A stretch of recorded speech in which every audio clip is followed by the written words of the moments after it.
You're strong. I know.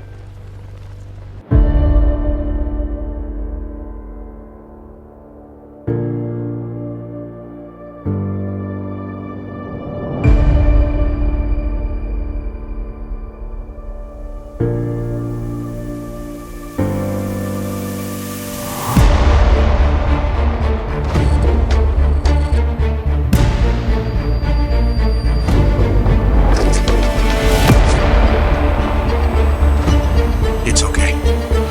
I've got you now. Just like in the movies. Welcome to SuperWonder Legacy. I am Jared. I'm here with Brit. What's up, Brit? Hello, hello. And all right, so we're finally tackling this topic. So, in one of the earliest episodes of the show, Brit and I talked about how SuperWonder was represented in animation, and recently, well, since that episode at least, I've seen a big push for like Wonder Woman to get her own animated series, and James Gunn claims that they're working on that. I'll believe it when I see it. So Exactly. exactly. He'll change his mind again. But so Britt and I decided to do an episode on, okay, if we did a Wonder Woman animated series, how would we do it? And to start off, I want to bring up, I'll share the PowerPoint slide. And okay, here we go. And let's go. So we're going to start off by saying that, okay, so many DC characters have gotten a animated show. Batman, Superman, Green Lantern, all of them have been awesome. I just want to be clear on that. All of us, the Teen Titans got an animated series. Technically, they got 2. Wonder Woman hasn't gotten anything. Yeah, and the thing is, when she got the first animated movie, it made, I think, I want to say 7 to 9 million. Mm-hmm. It basically was profitable, and they did have a sequel, but WB being WB and being, sexist or whatever, and her being a woman, they basically said that it didn't meet the expectations, which is a total lie, because Superman can have multiple animations, Batman can have multiple animations, and it doesn't, the trend of, however much it made trickles down. So what expectation do you have for Wonder Woman when that will be her first movie? Then with Wonder Woman Bloodlines, that was basically piggybacking, riding the coattail of Wonder Woman 17. So it was, that and that status quo of Rebirth as well. But that movie didn't do so good. And you even talked to Sam about that it was basically just pushing Wonder Woman's lore in one movie because, just give her that movie, but it didn't feel like it had the amount of care put into it. It was just throwing, everything in there, and that's pretty much why it flopped. But you can't blame Wonder Woman as a character, though, that she does have the impact and potential to even sell better than Superman. Yeah, the thing is, like, from what Sam told me, is that they were trying to do like a Batman Hush for Wonder Woman, where it's basically showing her entire world. Because to quote him, he said that's like, because not a lot of people know about Wonder Woman, her rogues, or her world. And to a certain degree, he is true. He is right on that, because they don't push Wonder Woman that much to the chagrin of these two fans. And the problem is, when they go through this, it's like, it's because when they promote Wonder Woman as like the third member of the Trinity, the like premier female superhero, if she were the premier female superhero, she should at least have an animated series. And you can't tell me it wouldn't sell well, because as I'll say later, the thing about Wonder Woman is that you can get in, if you market it correctly, the Greek mythology fan base to come into that, because her story is very much tied to Greek myth and like mythology in general and the gods and such. So you can't tell me that wouldn't work. And Wonder Woman is supposedly this iconic character, so you can't tell me that this show wouldn't do as well as this. It just has to do with the writing, which means do not have anyone associated with the DCAU writing that show. Exactly. And going with what you said about the gods, I mean, that does have a whole fan base. Blood of Zeus is a very popular Netflix show. And the fact that there was kind of like a Wonder Woman Easter egg, her logo, um, And shown, like Athena very much had like Wonder Woman armor. yeah, it's like that was known, that was, pointed out. It was a popular, conversation piece. And that pretty much showed that you can have Wonder Woman. Even I love the art style of Blood of Zeus. So when watching that, I was thinking the whole way through, this should be Wonder Woman show. And it Like was kind of funny. completely. It looked very much like the DC AMU art style from like Justice League War and stuff. So actually, it would have worked really well with that Wonder Woman. Can you imagine if they Exactly. somehow retconned it that was actually canon to this universe? Yeah, and but with Bloodlines, I mean, you you wanted people to care. You wanted people to think of this as Wonder Woman's Hush. But again, you're being half-hearted with it. You have her, of course, because James Tucker, he's very much he's nostalgic, based, and wants the classic status quos. So you force Diana with Steve, and you are supposed to just accept it, that that is the relationship without any type of true establishment of it. And then what you also do is your establishment of the relationship is taking shots at the previous relationship in order for fans to accept that one.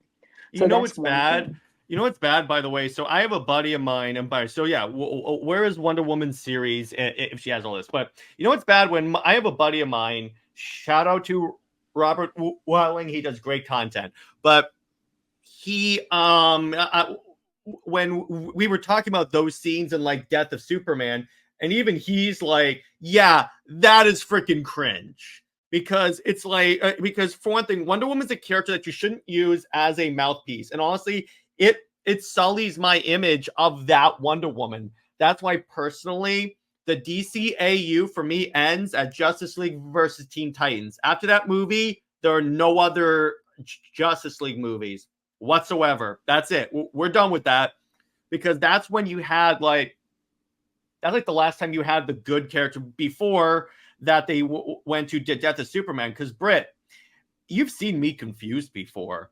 You have never seen me as confused as I was when I was watching all the promotional material for Death of Superman, and then it's all about Superman's relationship with Lois. I was like, wait, what's going on? Did I miss a movie in here? And they're like, oh, Exactly. it's so much with Lois. And I was like, what the hell is this? And then when I watched the movie, I'm like, oh, thank you for that throwaway line. Right, that's what it was. It was when it first premiered, that was the big question. It was like, did we miss a movie? Um, Even when they were doing the promotion, people were asking, and James Tucker seemed peeved. Um, of course, Tomasi was peeved, and the I would say the voice actor, he was kind of like, I don't know what what's going on. So I'm just being the voice actor. But yeah, the whole production of it though was very mean spirited. And James Tucker admitted again on a podcast that the reason why he wanted a breakup movie, like solely based on Clark and Diana breaking up. And it's kind of like, why would you want that? If you have gained a new generation of fans, new fans, why would you actively try to destroy That a is why, Brit, I have long said DC needs to start filtering out the old crowd and saying, okay, you did your work, great, we're thankful for it, it's time to move on.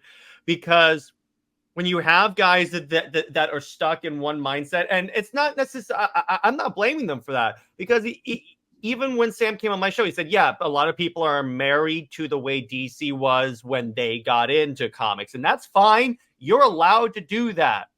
The issue is when you say that's the only valid version of the character. You can be certainly nostalgic for like post-crisis Superman somehow, or Golden Age Superman. But the thing is, it's like when you have guys like Mark Waid or like Dan Jurgens, because I remember hearing a story about like when it was either Jurgens or it was Jurgens when he was writing New 52 Superman, and he didn't want to write him as the New 52 Superman.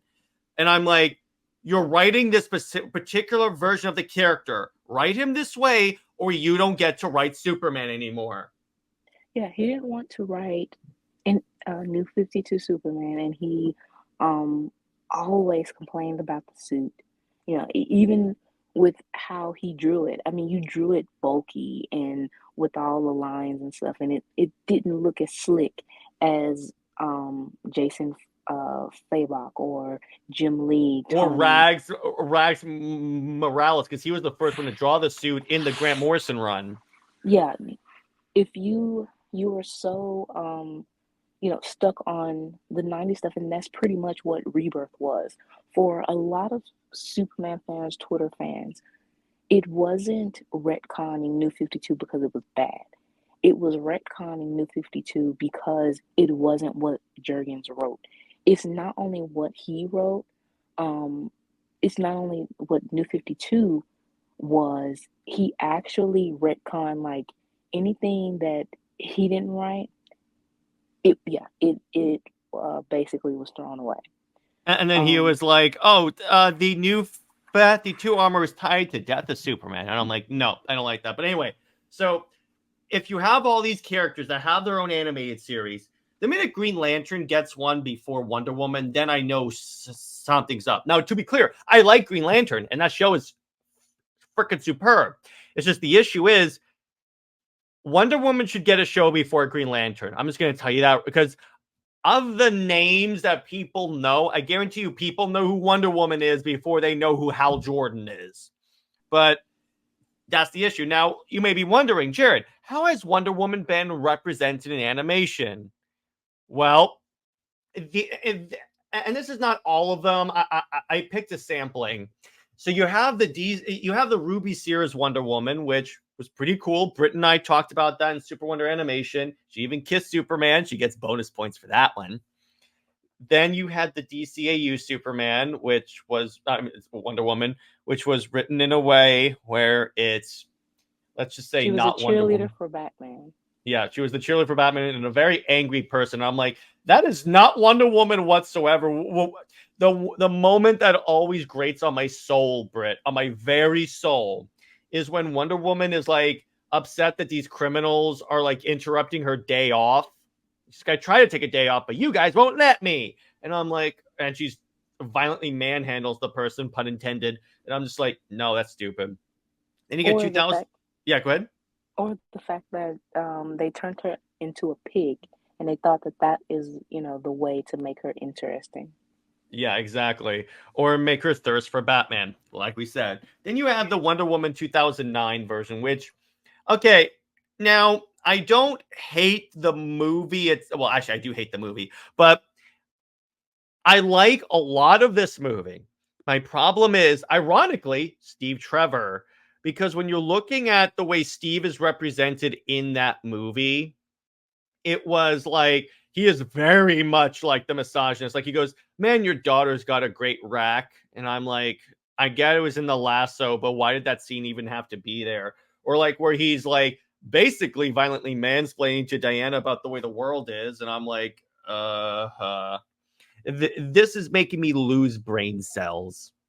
And not only that, but I think he was like trying to get Diana drunk so she can sleep with him. Yeah, so 2009 was very difficult. And the fact that it was written by, I think, Gail Simone, Oh and God. Well, that explains it. I think she was the one that wrote it. Let me double check. But yeah, If she did, I know what she was doing. She basically wanted to put Tom Tresser in, but knew that no one would know who Tom Tresser is. So she basically took Tresser and called him Steve Trevor. pretty much. Yeah, that is That's who true. he is. But there's some good stuff in this movie, like when Wonder Woman kills and beheads Ares for some reason. But I'm like, okay. But it's just like it's one of the most. It is very anti Wonder Woman, honestly, in that movie, and I'm like, this just Yes. it's not. That's why it's not a good movie in terms of a good Wonder Woman movie. Wait a Then you minute, wait a get, minute. yeah, go ahead. So first, yes, the story is by Gail Simone. And second, it's a loosely based is loosely based on Gods and Mortals by Perez. Definitely not. I Don't mean, insult George Perez by that. Don't insult George Perez. Let me put it this way: the Wonder Woman movie in the DCEU was a better representation of gods and mortals, and I mean that not insulting because I love that movie. But anyway, then you get New Frontier, by the way, voiced by Xena the Warrior Princess, so that's even more of a bonus. And I liked this version of the character, particularly how she challenged Superman to be the leader he was supposed to be. well, The if it wasn't that her lines were given to Lois, Yeah, I you know. know, but even when he finds her in like that Indo-Chinese village, but yeah, that's the problem with the movie. If I ever interview the dude that wrote this movie, I'm gonna be like, why did you change these lines? Yes, you definitely need to ask those certain questions. Anytime you get a producer that we know is, Was tied. involved, particularly anyone that was involved with these movies, I'm gonna be like, why? Exactly. Just why? That's what's kind of funny. If I ever talk to like the director or writer of the Wonder Woman 2009 movie, that's been my thing. I'm gonna go, okay, so Wonder Woman 2009, why? Yeah. I have no And further questions. but they're going to do the pointing the finger and stuff like that, the blame game and stuff. So you might not get a direct answer. You might, if they're confident enough to talk about it. I know James Tucker definitely waiting for him because I have a lot of questions for why are you so He stuck probably on. won't come on, but I'll try. I will try. But yeah, it's like, yeah, I would be civil. I want to be clear. I would be very civil. I would say, listen, I don't think that this was good done that this was well done from a story perspective. But hey, I get it. And in my head, I'm like, I would be like seething, like I'm going through a bad of acid. Then we get DC AMU. This was the Wonder Woman that started off great and then turned into a mouthpiece. And I actually have an entire slide dedicated to that on the next one, so we'll talk more about that later. But Brit, your thoughts on DeCamu Wonder Woman? Yeah, exactly. She was great, starting very young. She was enthusiastic, Mm-hmm. learning of the world and stuff like that. And she didn't really care for, she was just a free spirit. Mm-hmm. Um, and her relationship with Clark was developing as it should. You actually saw, it skipped around a little bit, but we still got the main points of them, slowly, building that relationship. And then all of a sudden it just stopped, Mm-hmm. and the last thing really was Diana saying, I will always be here for you. Whatever burdens you have, I'm here for you. Or I think she says, you can always share your burdens with me. Yeah, So you you can have always share that. your burns with me, Clark. And the last thing she actually says to Clark is like, just like in the movies. So you have this moment where they are definitely as an established couple in love and building, just growing together. And then you all of a sudden have, you skip whatever, and you have them broken up. And not only that, but you have Clark being more so like an antagonist. And it's like they bait and switch, or the revisionism of how they have done in post-crisis comics was Clark pursued Diana first, but then when he's involved with Lois, because of his own like insecurities and everything, they change it to Diana pursuing him, or she longing for him. And it's like, no, that's not how it started. So that's basically what Tomasi did, was trying to have Diana as like a jealous ex in a sense, and have her as a mouthpiece, as James Tucker said, was so you can accept Lois as like, this is who he loves. Diana's you know, good with her. She's friends with her, want to be friends with Lois.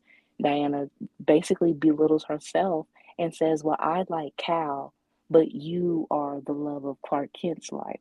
And it's like, no, the way Diana had Right, Brit, you just gave me an idea. of course, the way Diana feels about Clark, Cal, Superman, she sees him as one person. And also, the conflict of their breakup was Diana saying that it was a masquerade of the secret identity. She does not talk like that. She wouldn't think like that. It was more so of her wanting him to be um, just accepting of himself and not lying, though. You know, there's a difference between protecting, having a secret identity for protection, and then having a secret identity to basically reject who you are, though. Well, not And only that is what that, they. Mhm. not only that, in Death of Superman had like the worst identity reveal I have ever seen. It's like when he just takes off his glasses and says, I'm Superman. Then I love Lois's line. She goes, how could I have not seen it? I'm like, yeah, Lois, how could you have not seen it? and Have you never seen your boyfriend slash fiance without his glasses on? and the At least in thing the is, Reeves movie, he like did some feats to save her, or like it would be one thing if he took off his glasses and heated up her coffee with his heat vision. He just stared at her. and the thing is, they want you to believe that Clark and Lois have been together and been in love, and and just this happy couple. And even Clark says that Lois knows him more than anyone else. You're lying. Because if she knows you, then how, did she not figure out that you have on glasses? How have she not seen you without glasses on? Because And ostensibly you have slept in the same bed. So unless you're sleeping with and the glasses on, exactly, or the fact that she was in close proximity with Clark and Superman. I mean, his body structure, you know, its feature does not change. So and how, if you know him, if you are in a romantic relationship with him, and so close to Superman as well, how do you not know that it's the same person? So, well, and not only that, they weren't even doing the whole Clark is clumsy thing. It was just straight up Clark Kent's a dude and Superman's a dude. So I'm like, how do you well, not see this? actually, Tomasi did try to have Clark be kind of like the shy, I would say he wasn't as confident and like a dude as he was with Diana. He did try to do that a little bit, Well, oh, I'm which sorry, Tomasi. You can't just put that in there after many movies of that not being in there. exactly, it was pretty much a 180 of turning him into post-crisis Clark all of a sudden.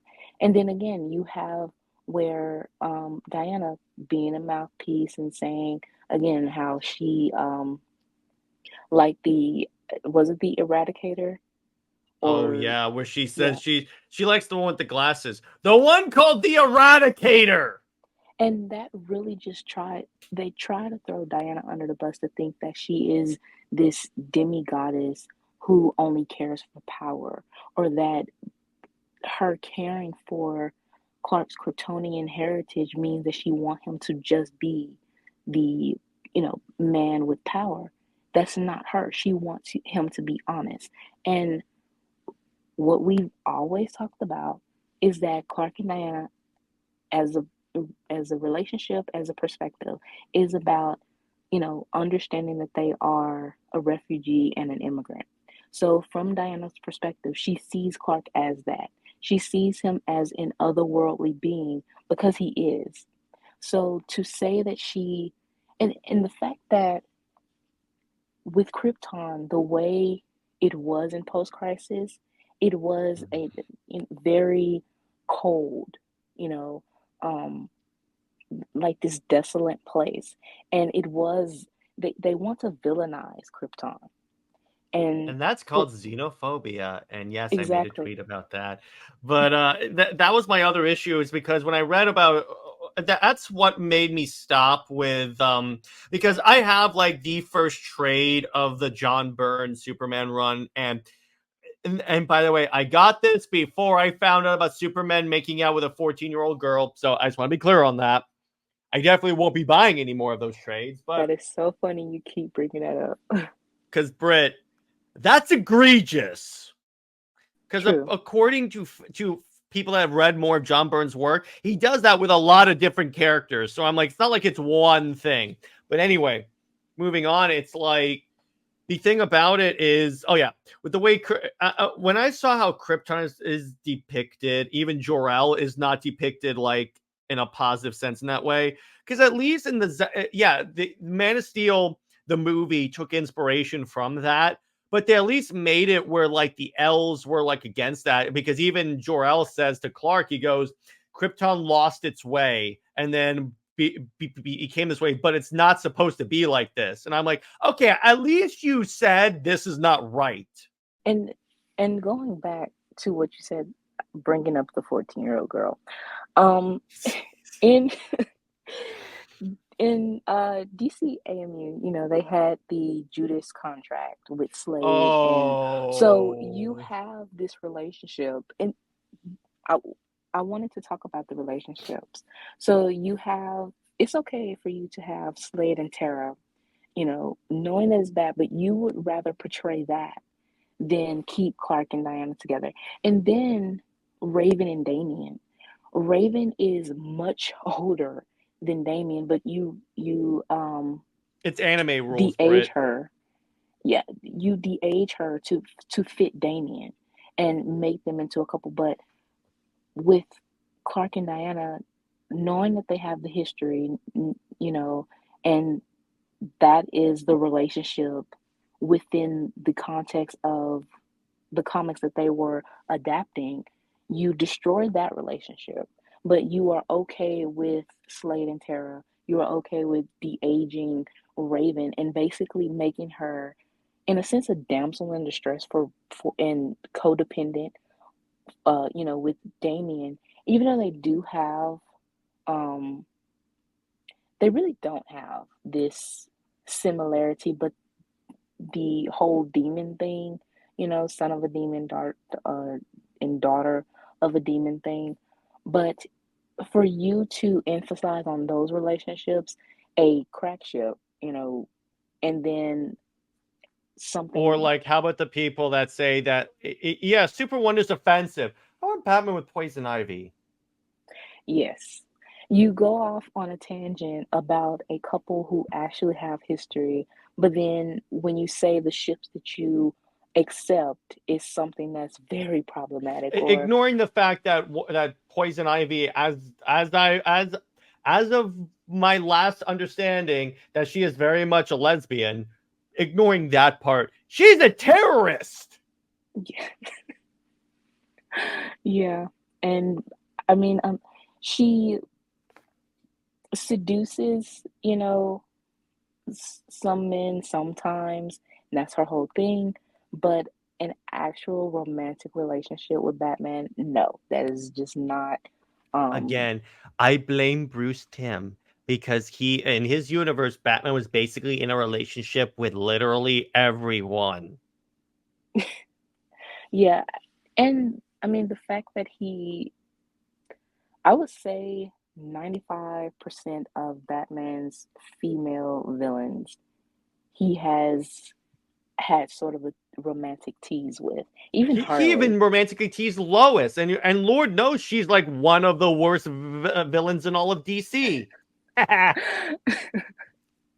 I have Oh to, my Brit. You God. know, I have to. It's part of my Yeah. contractual obligations. Yeah. But am I wrong? He's even moving on Superman's woman.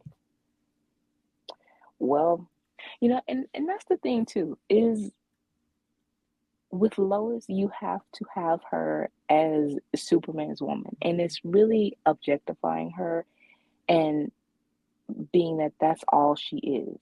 So how is that really female empowerment when your existence is just for a man, you know? Well, So and again, remember when we were debating people and they brought about Lois had this top selling series in the 60s. They forgot to mention the fact that it's called Superman's Girlfriend, Lois Lane. And that's the thing about like that Greg Rucka series that came out for Lois Lane. That flopped because Lois is not, because here's the thing. People treat Lois like she is Wonder Woman. And like she is yes, like the most iconic female character of all time. And I'm like, my problem is, first off, my problem with that assertion is that you don't get to tell me a character's awesome. You have to let me decide if the character's awesome. That's part of the reason why I don't like Captain Marvel, because of the way Marvel's done that with Carol. But beyond that, the reason why I like Diana is because I read her stories and her stories were the more compelling. When I read Lois, it's steeped, particularly from like Greg Rucka and Jurgens are like the dark side and Desaad, except not cool, because we all know they collabed on destroying SuperWonder and Rebirth, so they are the evil one and evil two of this fandom. But even when I read, because yes, I read a couple of issues of that book, because here's the thing, Britt. Unlike comic book Twitter, when I form an opinion on something, it's based on what I read. right. Isn't it funny how that Exactly. works? But I read like a couple of issues. I read about it. Honestly, I read a lot of it. I remember based back when DC Universe was also a streaming service. It tells you how far back it goes. And I was reading it. It's steeped with love Lois, please. And I'm like, if you have to going back to James Tucker, if you have to have another character basically debase herself to make me to in your own words, make me like Lois, I'm gonna hate Lois even more. Exactly. Because she can't stand on her own merits. And Diana she's can. Her mood. There's a reason why. You know, it's kind of funny. I remember when people on Twitter called for a Lois Lane series, maybe a Lois Lane movie, and even Sam. The last time I had him on, this is my favorite thing he said. He's like, "Yeah, people call for all these things, but they never show up for them." right. I mean, or I can remember when yeah, they did call out for a Lois solo, and they even tried to do a hashtag, kind of like Snyderverse. Hey, And the Snyderverse hashtag actually has people. exactly what I'm saying. And yeah, even I think Bleeding Cool actually tried to help promote it, and yeah, it flopped, of course. Oh, But it's just the fact that should of be a red flag if Bleeding Cool supports it. yeah, and even Bleeding Cool is kind of like the TMZ of comics and starting mess and It's more everything like the like that. National Enquirer of comics. I mean, I tell you You that know right what? there. Yeah, that is very It's much a literally that, because it's like when it posts an article, Tom King is putting Wonder Woman with Cheetah, and I literally called them out on Twitter. I was like, I read the issue. Nothing in this issue indicates that. And then they respond and they go, well, he hinted at it. I'm like, where? Not once did he hint at it. right. They even gave the platform for a Lois fan to basically vent out her frustration with DC and drag Super Wonder, and basically victimizing herself and Lois. I'm kind of like, why are you victim? You are living vicariously through this character, acting like because Lois is set in the background, because she isn't the love interest. That is Lois Lois's only importance, impact, or her role is just to be a love interest. And when she's not, she's in the background. And like I said, she can't stand on her own merits as an independent character, and that is not female empowerment. If she has to be the love interest in order to have a role, and now they're making her superwoman, and it's even if it is temporary, it's still the fact that she has to have powers to be relevant. Um, Mm-hmm. and she was the editor in chief for the Daily Planet, and that didn't work out, obviously.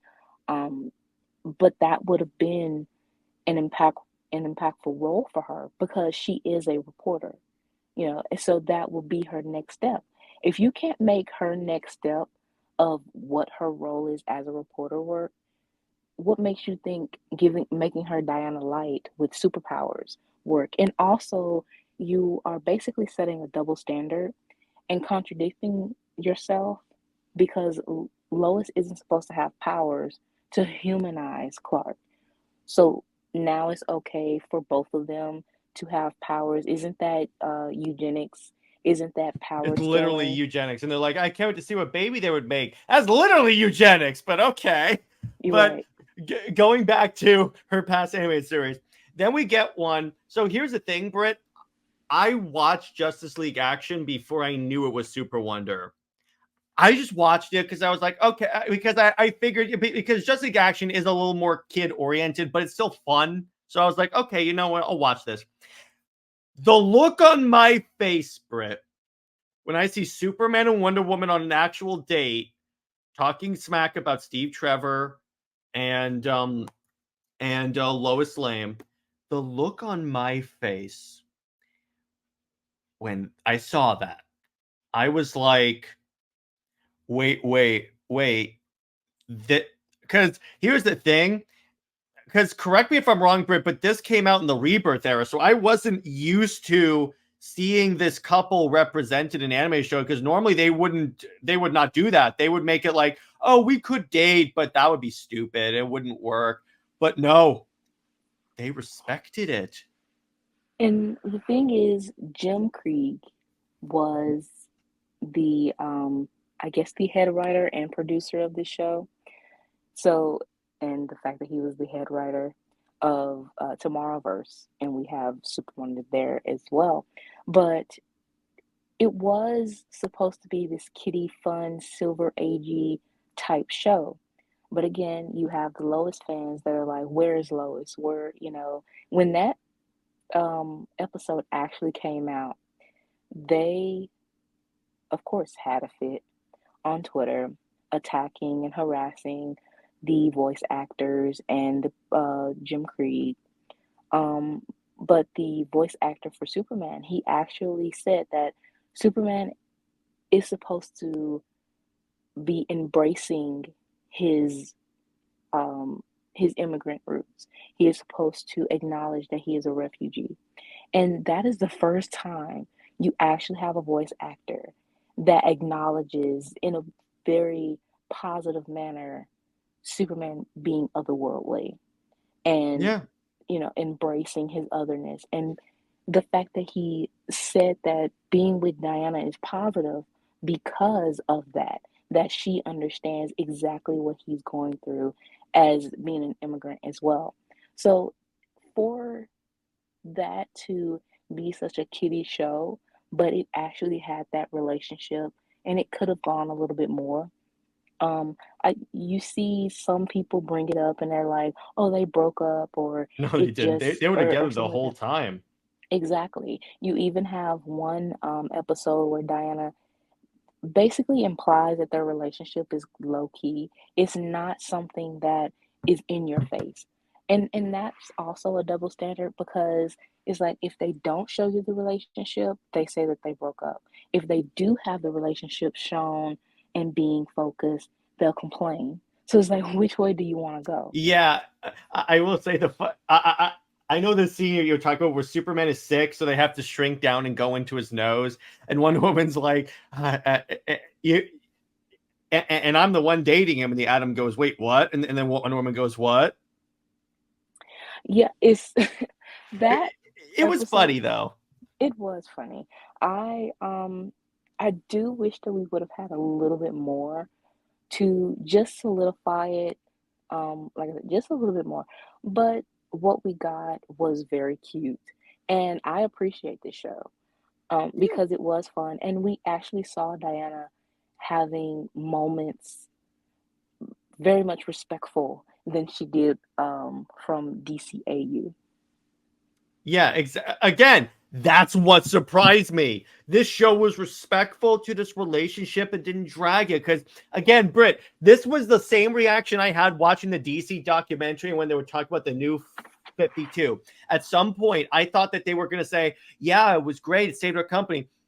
But then, like, we lost our way. And then we did Rebirth, which saved the company. They literally just forgot Rebirth existed, which I'm Exactly. like, thank you. And That's why the only part I hate about that documentary is the part when like Phil Jimenez and Peter and J.M. DeMatteis are like, there's a movement in our fandom to get politics out of comic books, and I'm like, that's not what the movement is, and you know it. no, it's more so Self-insertion. That's what it is. well, yeah, it's it's that because these characters are political. You know, what they stand Yeah. for, what they Wonder fight Woman wears the for. American flag.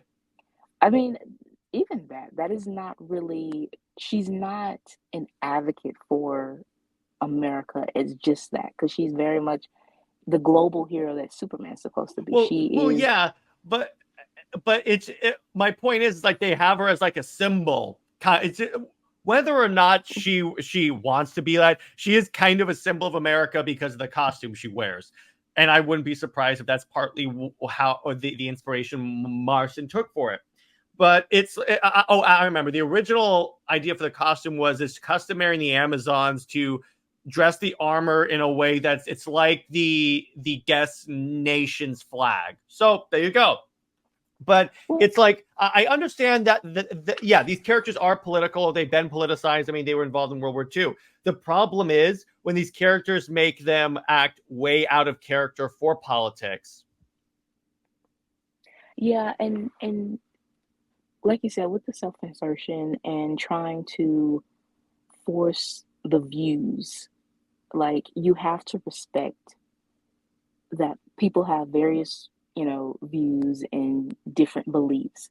So even though these characters are political, they still stand for equality of whatever you believe in, you know, that is your belief. And I respect that, whether even if I do disagree with it. However, no, they don't agree with like the problematic thing stuff. We have to get that clear and established.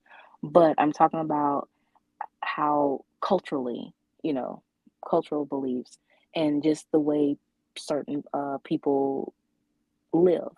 You can't judge people on that if that is their normal. Normal isn't defined by just a basically being a the herd of sheep, and that is what this fandom feels like. Is It that feels you like a have to? cult. You know what? I was trying to be a little bit nicer, No, Derek. no, I'm sorry. With what happened this weekend, I'm beyond being nice. No, it's a cult because Brit has gotten DMs that literally say if you stop promoting SuperWonder and start promoting Lois, we will forgive you. You I'm know, like, that is that literally is cult. true. Yeah, it is. But yeah, very culty, very scary sometimes, and they are a herd of sheep. And they have called Superman, Super Wonder fans black sheep.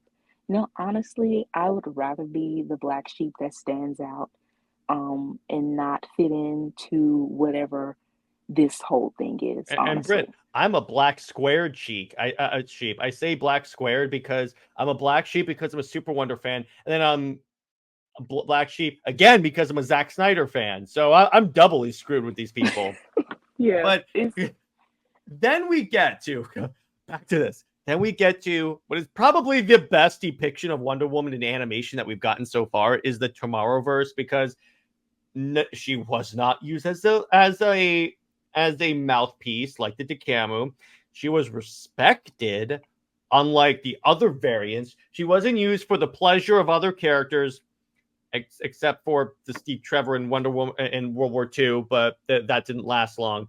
And when she was with Clark, it wasn't her whole thing. She still had a great character arc. I would have liked if she weren't like immortal and stuff, and that's somehow like a point of contention, but I'll take it. And it's like you could tell, and like all of the depictions that Jim Craig has been involved in, except for Death of Superman, have been very respectful to the character. So honestly, if you can feel that Jim Craig likes Wonder Woman.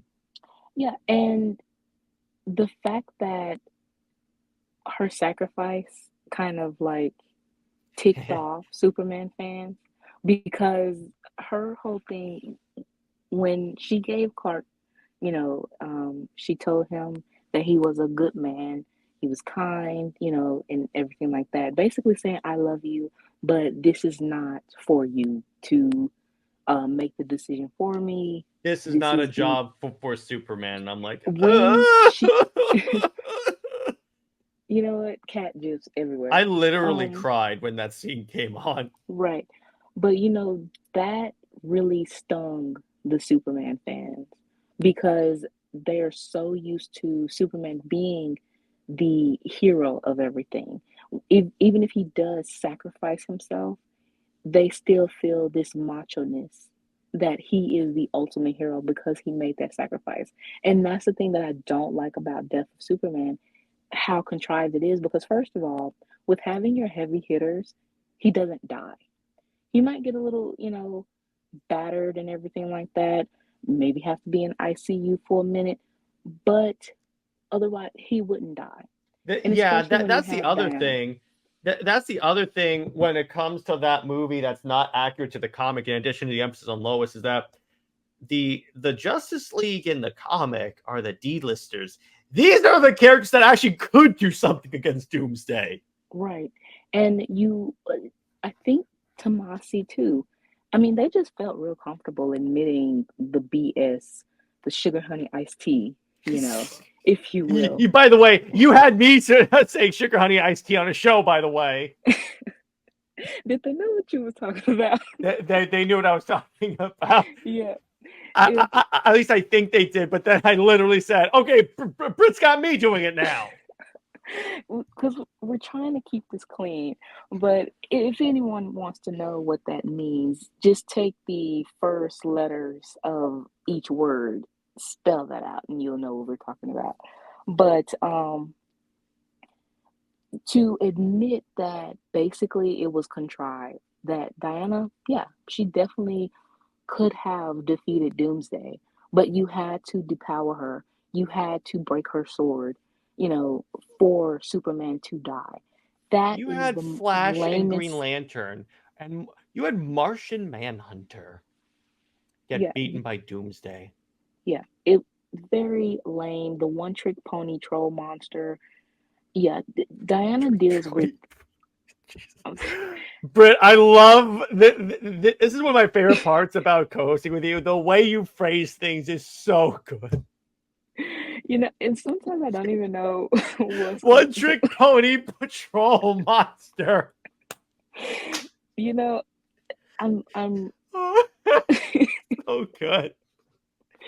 I'm trying to stay because you know what I really want to say, but I'm trying to find substitutes to but that's certain so things. Good. I love that. But anyway, go on. But yeah, just that whole thing that Diana deals with gods, and you're trying to tell me that Doomsday is even more powerful than a god. No. He can break her sword. I'm like, yeah, no. Well, you have Green Lantern who could pick Doomsday up in a bubble and throw him into the sun. Yeah. What? Wait, you have Batman. Enough said. Yeah. I You mean, have Batman, and he doesn't have like some mech suit that could fight him. yeah, I'm saying that Tomasi basically said that it was all contrived for him to die. You know, you had to have the Justice League, the heavy hitters, to it was basically they were used as props as well to make it seem like, again, Superman is the ultimate hero and that he is the only one that can defeat Doomsday and make Doomsday this powerful foe. But again, Diana has dealt with gods and monsters and stuff like that. That is far more, that is bigger and far more powerful than Doomsday. So to say that she can't even defeat him is a no. This whole story, first she was MIA in the original story, and now you are using her as a prop um to say that only Superman can defeat him if he punch hard enough. And not only that, but Diana tells him, you know, you need to defeat this monster because he is going to kill everyone. But yet you have Lois on the other side saying, send in the cavalry, basically like, you don't need to fight him. You need to stay with me. And And I'm like, yeah, isn't it like? And to your point, here's Diana. Don't hold back, Clark. Give it your all, or he'll kill everyone. Go fight him. And here's Lois. No, don't come. Cater to my every need, Clark. Or I'm like, leave people to die in a flooded city to take me to the Fortress of Solitude. You know I right, had to bring that up. yeah. And you the last thing is that you have her, of course, doing that whole dramatic thing of um throwing the rock at Doomsday. And if Doomsday were, that is how he, I guess, got his second wind, or became more powerful all of a sudden because of Lois. It's kind of like his whole motivation to be Superman and to fight, to actually take things serious, is Lois. And that really just throws his character under the bus and make him unlikable, make him uninspiring. And he's basically like Omni-Man or Homelander or something like that, or this ticking time bomb, or just playing the hero, but deep down he's one day away from becoming a villain because of Lois. And that's the one thing that I don't like about their relationship. Never will like the relationship because of the codependency of that. That his his morality, his humanity, everything of how to function is solely based on Lois. But when he's with Diana, he is Superman, Clark, and Cal, the boy that the Kents raised. He understands who he is as a hero, as a reporter, as a person, because Diana brings that out of him, you know, and Clark does the same for Diana. She doesn't really need it so much, but he still gives her that comfort in order for her to be vulnerable. And with trying to make Diana care for Steve, it's just the first man that she meets um basically has to handhold her hold her hand or teach her his ways of how to function in the outside world. So I just Mhm. think that that is why I don't like those relationships, because you have these outsiders having to conform and be like their toddlers for these two Americans. Exactly. And Oh, and by the way, to all you clothes fans that say I don't read comics, to Brit's point, you realize he was Superman before he met Lois, right? that, yes, Yeah, that too. that should tell you all you have to know. But anyway, back to Wonder Woman. So how is she depicted in animation? So here's the problem with the way and this is the way DC sees Wonder Woman, by their own admission. So the problem with DCAU Wonder Woman is that the guys in charge of this admit that they saw Wonder Woman as a one-note character, so they had to like change her to make her more interesting. Their way of changing her and making her more interesting was as honestly, here's what I'm going to call her, that simp. That's what she was. honestly, the cheerleader, because for DCAU, their whole thing of why Clark and Diana didn't have, their historical relationship was they felt that Clark and Diana were the cheerleader and quarterback, and that is very degrading to them. And Well, yet no, they turned no, Batman no, into the quarterback of the Justice League. So exactly. But actually, no, because being a cheerleader and a football player, that is not an insult of any kind. yeah, You I'm know, like, being, how was that an insult? however, the way that they depict that is basically like the snobbish, rude, sometimes the bullies, the people that think they're all that. And honestly, it gives very much the insecure type student that basically stay to themselves in the corner or something like that. Like you playing this lonely insecure nerd type thing.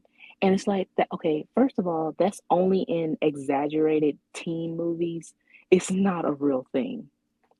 Mm-hmm. And so, but the cheerleader and quarterback or basketball player, any type of athletes in school, in reality, you know, they don't act like that. They act like every other student. So, but with Clark and Diana, first of all, going off their personalities and who they are as characters, Diana wouldn't be a cheerleader. She would honestly be on the field with Clark. And or she would be playing volleyball, basketball, she would run track, any type of um athletic things like that. Cheerleading, I don't really see her as that. Um with Clark the same way. Even if it's football, basketball, or something like that, he would do that. But I don't think that he would really care to be the quarterback. He's not, he's very reserved still. He can have that leadership role, but he just doesn't want it though. He will be in, like, I don't know, the science club, in journalism that they have in high schools. Diana, the debate team, she's You into the gave me an arts, idea. of course. She's into the arts, you know, photography, something like that. They are those types of characters. So for you, you say that Super Wonder mischaracterized them as, characters, but yet in order for you to give some type of reason of hating the relationship, it's those who hate the relationship that mischaracterize the characters. Or It or doesn't. just turn Lois into the Wonder Woman in the scenario. Because Lois is Superman's biggest cheerleader. Right.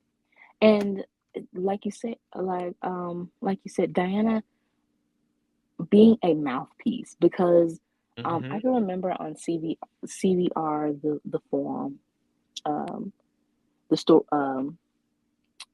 the board, Mm-hmm. and when this came out, they some of the Chloe fans were like, well, if Wonder Woman said it, she's the cheerleader for Chloe. She's the number one fan of Chloe's because she said it. She advocates for the relationship. It's like, it's, first of all, these characters don't write themselves. It is the producers, it's the writers. So for Diana to be that fan or whatever, it goes within what, the writer said. And again, for the producer to James Tucker to admit that that is why he had that scene and he really pushed for it.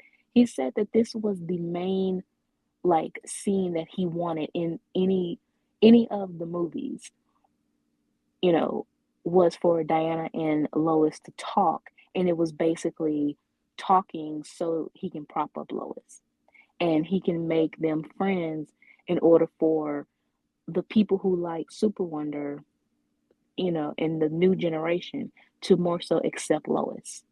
And I believe it That was doesn't work. also right. And I believe it was also said that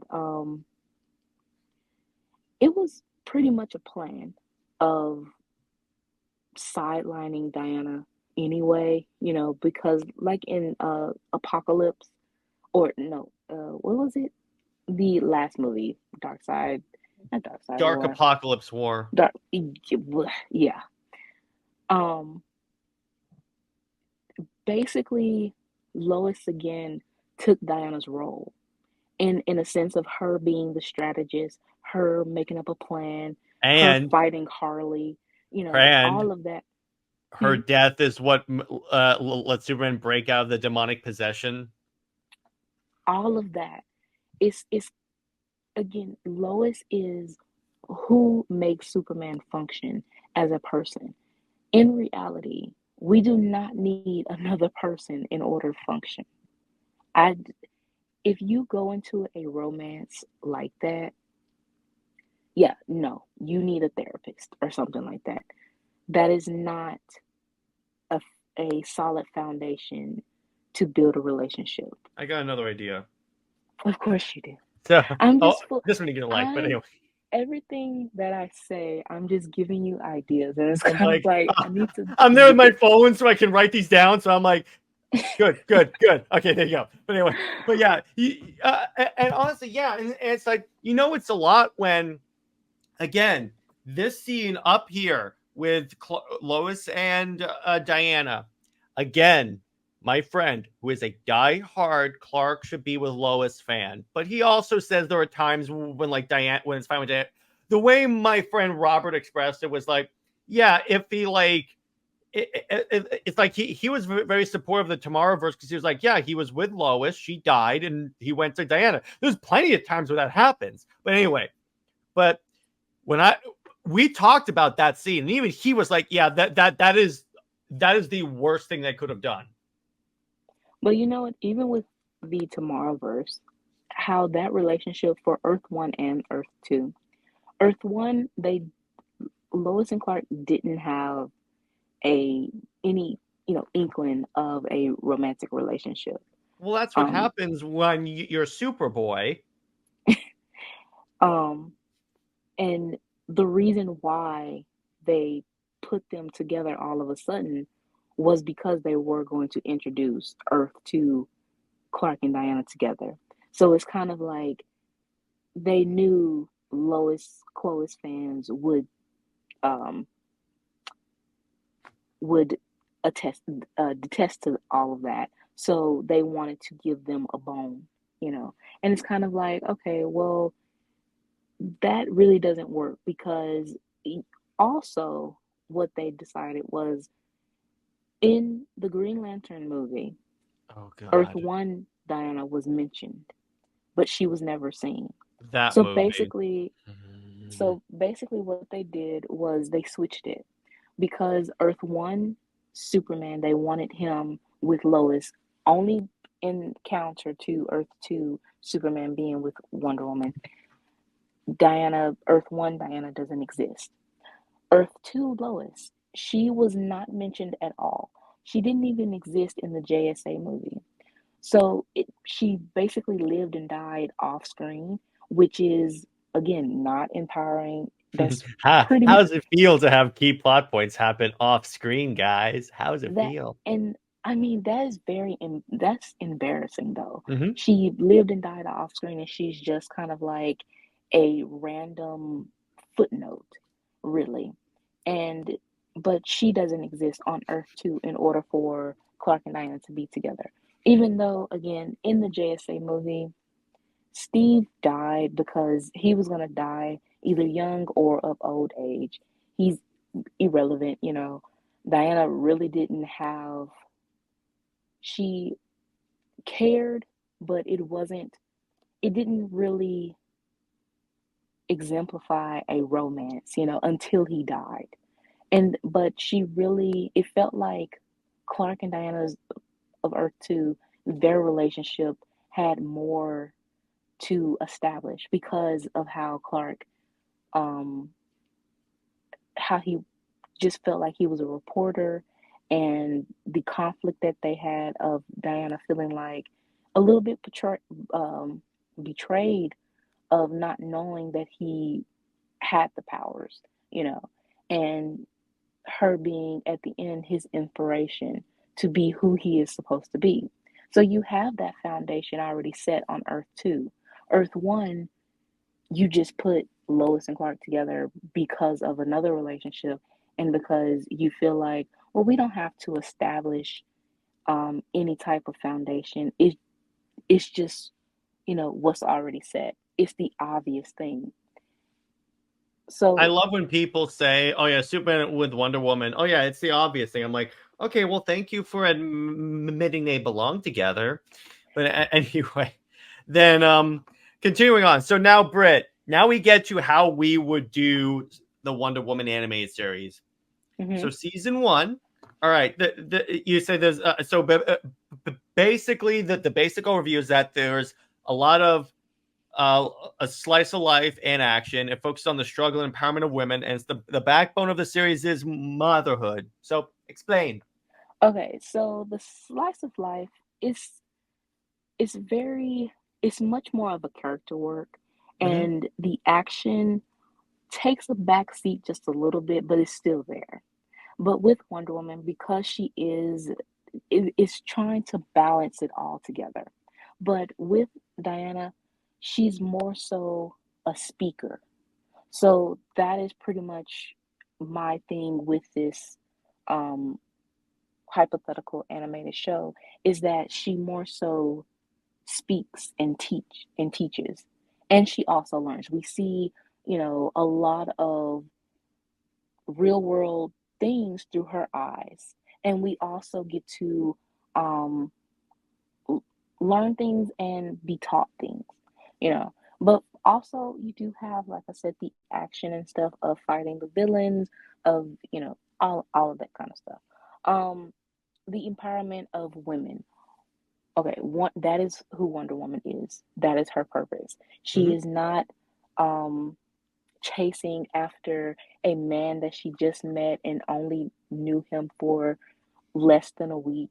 She isn't a cheerleader for any other male superhero, anything like that. Or It she's is not head just, over heels in love with someone lazily named Trevor Barnes. well, you let me get to that. Um, and, really showing who she is as challenging the perception of women. Women are disrespected every day in reality. Mm-hmm. And it's kind of like for this character who embodies that purpose and that pretty much that message that women are strong. Women are the backbone of this world. They it I mean, you do call it Mother Earth, and that is what this is. This is a show about motherhood in a sense of and sisterhood too, that women basically keep this world revolving, you know. I'm not degrading or belittling men, but women are the ones who, I mean, birth, give birth. The Yeah, men they're don't. kind of essential to the survival of the human race. Right. So, that kind of thing. And also, women, despite the struggles of taking care of their children, of even if you want to say like the housewife or something, sometimes, yeah, we do make jokes and say that being a housewife is bad, but at the same time, it is taking care of your children. You are keeping the house together and things like that.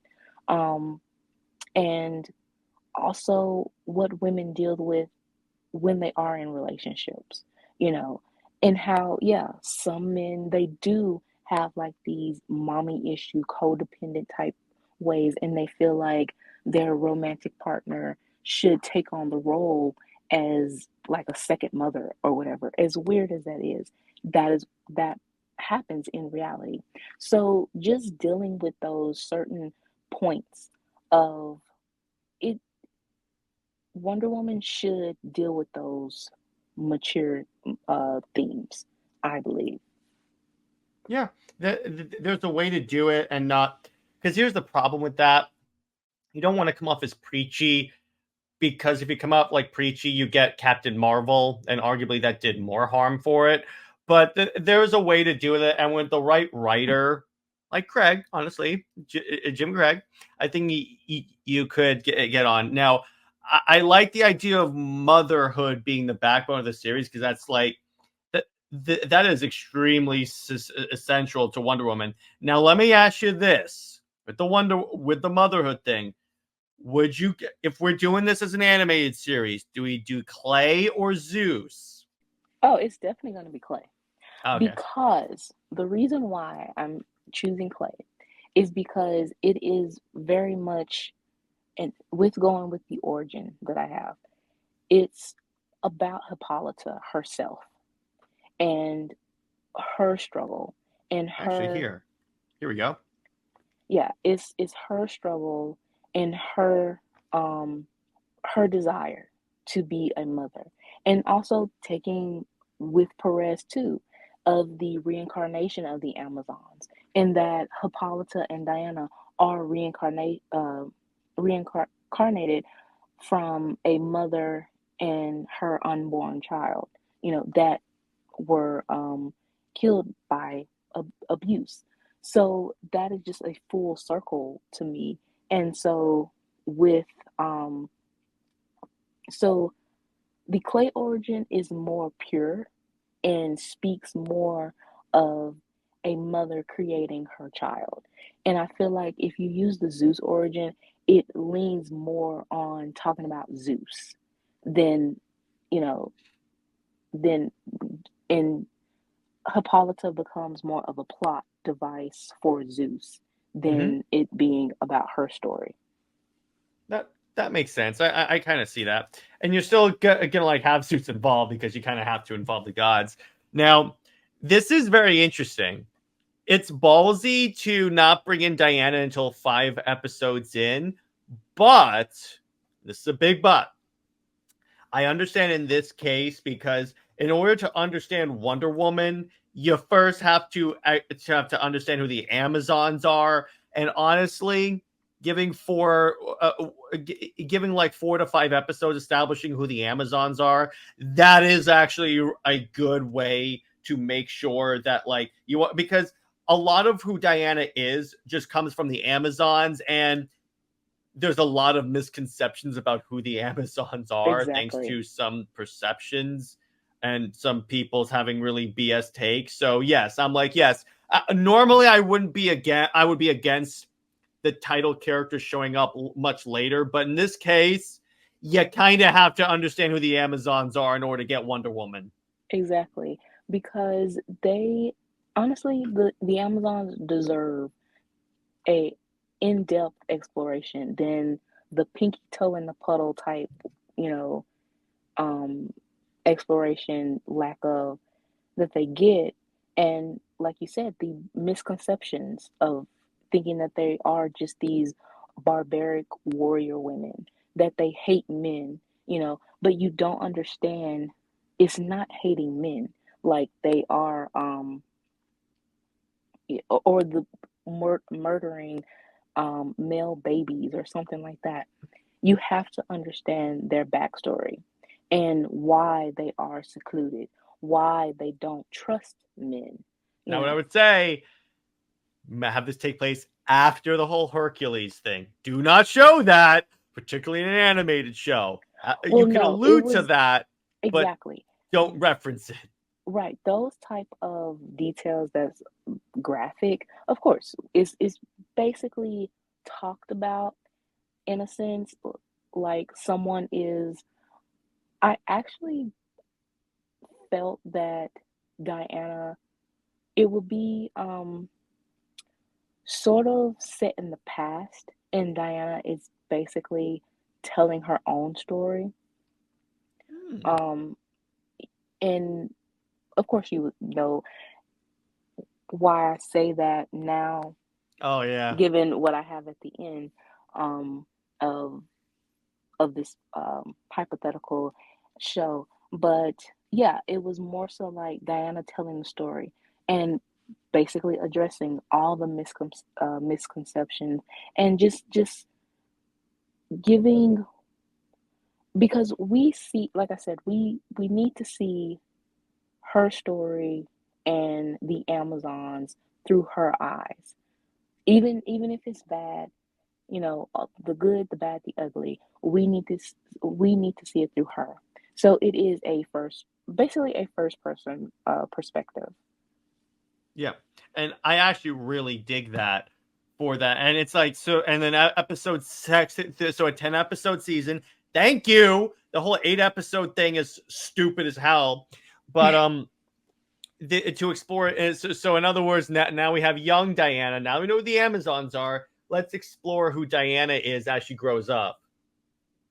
Yeah. So pretty much you will have her, very pinpoint the most important aspects as she grows up, and probably, of course, at episode 10 she will be 18. Mm-hmm. There you go. Oh, it's also set in present day. I don't like Yeah, the don't have her be sent 1,100 like that. years old. Yes, Yeah, please. yeah, Yeah, so that I'm tired of Wonder Woman being, as you say, old as dirt. yes. Again, I love the way Brit says stuff. It's so I funny. do not like old as dirt, fossil fuel Wonder Woman. Fossil No, fuel Wonder no, Woman. Jesus. no. See, this is why I love co-hosting with you. So season 2, this is where you get honestly, I call this the Perez season because this is pretty much the Yes, Perez run at this point. it is. If you've read Perez, this is basically that is what this is. The whole adaptation of I think it would be the first volume. So Gods and Monsters. Yeah. And with Steve. Okay. So honestly, I would want him to be a younger Steve, because Steve to me should be Diana's Lana Lang. He should be her first experience of the outside world. But he isn't her only and last experience, or just being the first man that she meets and the only man that she's ever uh, would be with in this great love. He is not a great love. Sorry, Tom King. I love it. But he is the experience that she needs to grow as, and it is impactful to her experience of the outside world. So that is the only thing that I would change for Steve, is that he is that first experience. But everything else is pretty much, if you read Perez first first volume, maybe the second volume, then that's what this is. Except obviously Steve would not be the new 52 stalker he was. Right. Oh, also, yeah, Diana being a student, that also goes into long form, because I want Diana to be, like I said, we are seeing this through Diana's eyes. We are learning from her, and we are learning from her, and we are being taught just as she's being taught, you know. So with her being a student throughout this whole time, and then, well, of course, a student becomes the teacher. So that is also something that is emphasized throughout this whole plan. And so with her going to Boston University, graduating, becoming an assistant professor, her then exploring just the world itself and getting used to it. And yeah, she does have a public ID, because being the woman of truth, spirit of truth, it all depends, like I said earlier, the secret identity isn't so much for you to hide who you are in a sense of rejection. It's to have a sense of protection. And it More is on kind that of that. on a future episode, by the way. And it is like a celebrity. You Hmm. know, they want to go places incognito. Um, they don't want to be known and have the paparazzi chasing them around and all of that. They want to have that certain privacy. So I would say that that is the only way she would use a secret identity. Yeah. And it's even with like the way Clark explained it, and he goes, no, it's not necessarily to hide amongst them. It's to like kind of be one of them. There you go. I think that would work honestly really well with that. And plus, Wonder Woman's the one where I'm like, she doesn't really necessarily need a secret identity. I mean, she didn't have that in the Rucker run, and it turned out pretty well. Plus, who's gonna try and attack someone close to Wonder Woman? That's like suicide. Although there are people that would try and attack Superman's family, but I think that if someone kidnapped Lois Lane, they'll probably just eventually give her back because she's that intolerable. Continuing on. Oh my See, God. yeah, I really hate Lois. Season 3, The Ambassador of Truth. Yeah, it's basically an adaptation of Spirit of Truth. Right. Okay, so this is where we get the Wonder Dome. This is Diana's Fortress of Solitude, her, and I really like, especially if Diana is basically globetrotting and how it is kind of like a place that can move from location to location. That's very neat to me. So Mhm. that definitely needs to be emphasized on to show that Diana does have accessories, if you will, You gave me another idea. of course, that are really neat. So again, we're still navigating through her roles as a professor. Um, and then, of course, she becomes the ambassador, UN ambassador. And this is her work, her social work of dealing with the everyday people. Yes, we do have Trevor Barnes, but for me, Can we at least change let its me name? explain. Let me explain why. So, he would be basically like Lori. Um, Oh, so he would be a mermaid? no, he wouldn't be a mermaid, but in the sense of um, knowing her position as ambassador, and then and also kind of like a little bit of knowing that she's Wonder Woman. So it's basically her experience of that of a person who is a step forward of accepting her of both sides and understanding who she is. So this is her second experience. I just think that Diana does need multiple relationships, I'm but changing his name though. we can change his name, but she does need multiple experiences. I really don't believe in the Disney princess whole, one love interest, true love, great love type thing. No. Unless that love interest has an S on his chest. Just kidding. Again, having experience first, I was gonna have like Tom Treasure, but then I was like, No, no, no. Do he would not put that honestly, misogynist in here. but the thing is, he would actually work within well, I'll explain that in a minute. But as Trevor Barnes is being introduced, Clark Kent is introduced as well. Ah, there you He go. Much is better. he is introduced as the reporter first. He meets Diana, they have an interview. Um, it's basically the day in the life of him, I would say, recording Diana's most important moments. And they have these frequent interviews, and he's learning her for who she is. And that also is very important to later seasons. Another idea. I'm on a roll with being a inspiration of ideas, and it's not even my ideas. Crazy.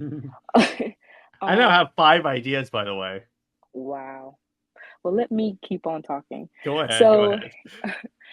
it's also within this, you have a special episode, maybe a two-parter, that Superman, of course, is introduced as well. And this is the first big team up. You have heard, I forgot to say, you have heard of heroes throughout, like Easter eggs from even the first season of Diana. Pretty much, she knows of the Pantheon. And again, this also goes into how the Justice League compares to the gods, you know? So it's sowing the seeds of every previous season sows the seeds for the next, and it all connects together. So again, you have Clark. He's um basically kind of like a human recorder of her life, Mm-hmm. and they are gradually um building a relationship. It's not so much as romance yet. I don't really believe, again, because this is more so about female empowerment and wanting Diana to really show her independence, and kind of like how the Tomorrowverse had Earth 2, that yes, if they are in a relationship, it's pretty much taking a back seat. They are just partners though, you know, and you do feel that um budding type love, or if they are together, it's just not the full focus of their relationship. It is just a partnership and working together. So you do have cameos of other heroes like Black Canary. You know, again, this is female empowerment, Oh, there you so go. even Zatanna, Mira. Vixen, Mirror. Yeah, you have all of these great female heroes coming up, and of course, you do have the special episodes of more team ups. And Cersei, I would say Mm. the reason why I chose Cersei as the big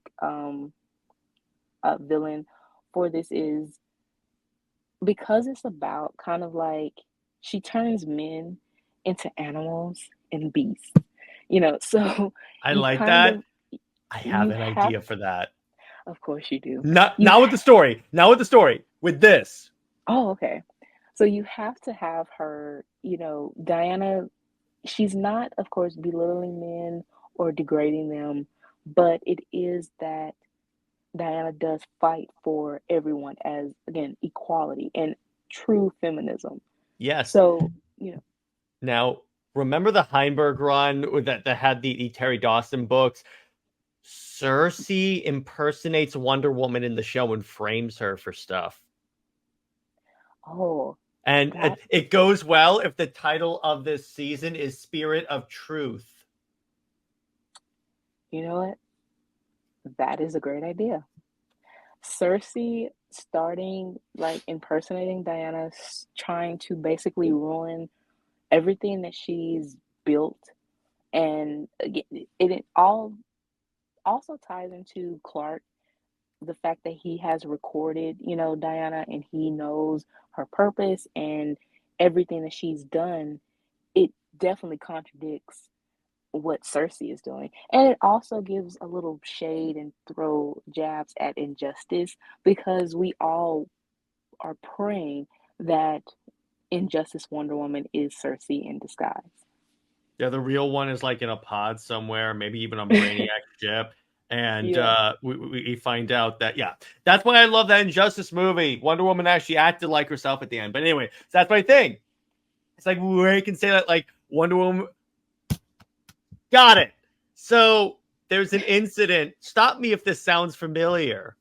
And Amazon is in a bar and she gets hit on by men and then she kills those men. Oh wow, we're rewriting Tom King and making it better. Making it way better. And then it's Wonder Woman, but Diana investigates it. We can even do a little bit. Oh my gosh, this is basically the Sovereign story without the Sovereign. She's like sort Already of on better. the run.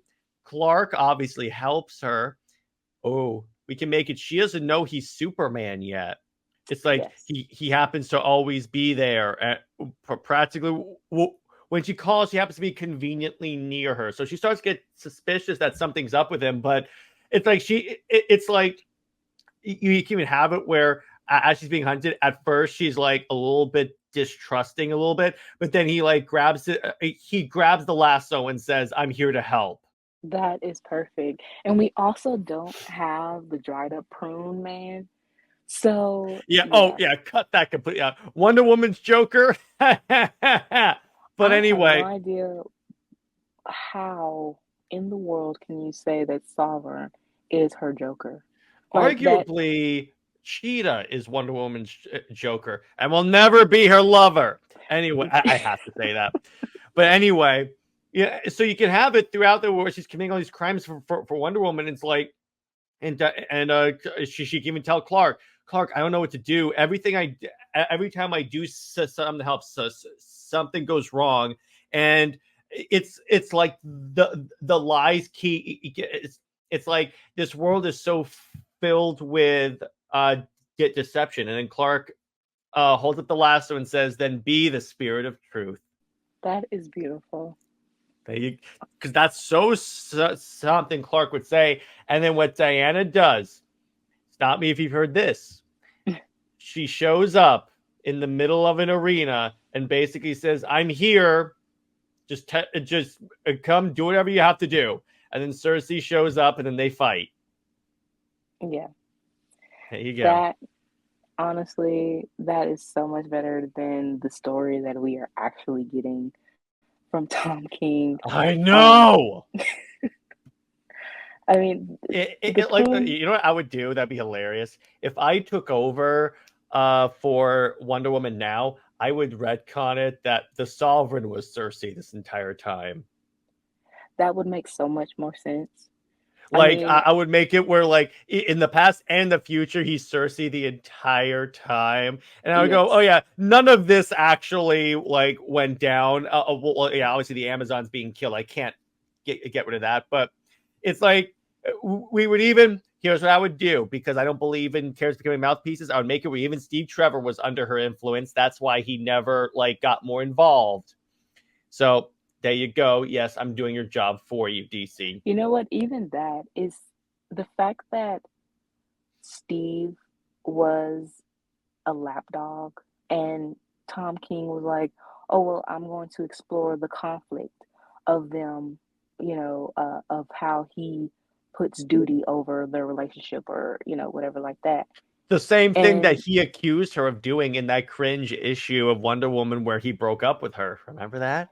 right. And, you know, trying, first of all, I don't know what type of conflict he thought Tom King has this thing of saying how he's doing a deep dive, and it's barely the pinky toe in a puddle. And it's not even a puddle. It is a water bottle cap of Oh my water. It's god. not even that, because how that is how surface level it is. Because how can you say that you're going to explore conflicts, but yet there is no they don't address it at all. And now all of a sudden you have them lovey-dovey, which they haven't been together in like 5 years really, or more. So you all of a sudden have them together, and then is really to force people to care for him because he's going to kick the bucket soon. So it's kind of like, no, even his, Watch, I guarantee you, as soon as the actual issue where he dies comes out, people are gonna be going, "Let's have parties." I know. honestly, I already have the tweet. I'm going to have a GIF. I'm going to retweet the image of Steve Trevor dying. And I'm going to retweet the GIF that says "Sayonara." even with, when it was first announced with the solicits, people were, you know, uh, celebrating. You know what? So yeah, You know what I like to think it is, because remember when Steve Trevor was trying to make it seem like Steve Trevor. Well, actually, it works here. When Tom King was trying to make us all love Steve, it's kind of funny. I wonder if DC told him it's not working, kill him. yeah, but then his whole thing is, again, he's making Diana he trying to push the great love in that if Diana doesn't have him, she basically can't find love again, or that she's going to be depressed for 60 something years like DCU was. So that's the only thing that's kind of awful about this. But it's you know, But by the way, I don't consider Wonder Woman 1984 canon. So actually, she wasn't depressed the entire time. There you go. well, I just fixed that whole issue, Brit. I mean, she was a little depressed, or A little, but my head canon is she helped from the shadows. That's the only part of Wonder Woman 1984 I'm taking. And by the way, Tom King saying he based his Wonder Woman off of the DCEU is an insult to the DCEU Wonder Woman. Because Gal Gadot's Wonder Woman at least had more personality than his. But anyway, this is not a discussion of Tom King's Wonder Woman. When his run ends, we'll do an episode on that. Or because it's not going to last 100 issues. I guarantee it's not lasting that long. I got news for you, dude. That's not gonna last that long. I guarantee. I think it's gonna last up until the Sovereign issue. You know what? Everyone, clip this, because guess what? I'm gonna make a bold prediction. As soon as the Sovereign story ends, I think they're gonna wrap up the Tom King run. They probably wait that long because they're like, at least let him be able to say he told a complete story. Well, I hope so, because having him on Wonder Woman, I don't know, really, first of all, his story for Diana is just propping up for and promoting Trinity, Lizzie. Or Batman or Superman. I wonder if Absolute Wonder Woman sells like gangbusters. I wonder if they'll put that writer on Wonder Woman so she'll be writing all of Wonder Woman. Because if it's good, I'm going to say put her in charge of Wonder Woman. But anyway, continuing on. Season 4. Yes. I'm just going to say this. Yes. As soon as I saw this and the storylines you were drawing from, I was like, hell yes, Eye of the Gorgon. So again, the whole thing, the theme going back is about female empowerment and dealing with female struggle and motherhood. So I'm sure some people know the story of Medusa, how she was assaulted, and Athena basically punished her for, Well, that's a version of the story. The other version is that she and Poseidon actually fell in love, but I think they had sex in Athena's temple. So as an affront, that's why Athena turned her into a thing. That's the thing with dealing with Greek myths. Much like comic books, there are many different versions of the story. Yeah, it is different versions. So we'll go with the one of her being punished. Yes, because it works with the theme of the show. And ultimately, it doesn't even matter. The goddesses actually are, they aren't very friendly. They aren't to other women, especially mortal women. And this is something that Diana also peeps out when she's seeing how mortal women struggle. And when she understands Medusa's story and sees how the goddesses didn't protect her, they punished her for men. Of course, you have an idea. No. For this show. Idea for this show. So we could say, because what year Wonder Woman are we talking about in season 4? She is, like, how long she's been Wonder Woman? Well, the point is time has passed on her mission, right? Oh, so we've probably 10 years, maybe. Here's why I asked that. You have a scene where the gods bring her and go, and are being a little impatient on her mission. Obviously, they don't understand that, like, it takes time and everything and stuff. But they're like, why haven't you brought peace? Why haven't you empowered women? Why haven't you promoted more equality? And then Diana goes, why haven't you? You've been doing this longer than I have been. Why haven't you done anything? That is exactly the point of this. This is Diana letting the gods, especially the goddesses, have it of how they have failed the mortal women, that it was their role millennials ago to protect women, but yet these goddesses have they've actually um, enforced the patriarchal type mindset, Yeah. and they are the ones that put men before women, you know. But Diana, even though they have gifted her, you know, and they felt like maybe one day they can make her out to be a puppet, Diana has already you know, detached herself from that because she doesn't think of herself as a goddess in the first place. Hmm. She is just Diana. She knows, and that is also something from the New 52. She knows that she isn't like a god. She isn't a god. She doesn't want to be a god, but And you can she even isn't have it. mortal. You can even have it where like Clark teaches her how to like be like a regular person because it helps her connect to humanity. She feels like if I can connect to humanity better, maybe I can help. That'll aid in my mission. Right, Diana, honestly, to me, because and of course, this is why I chose the clay origin. Because when Hippolyta is molding Diana, she molds her from earth sands. And this is literally Diana being born of earth. So she is, if anything, the purest of human. She is the embodiment of what a human is. So with that, you take it, even though she is, you know, breathed life into by the gods, she is that bridge of pure human and with the divinity being gifted by the gods.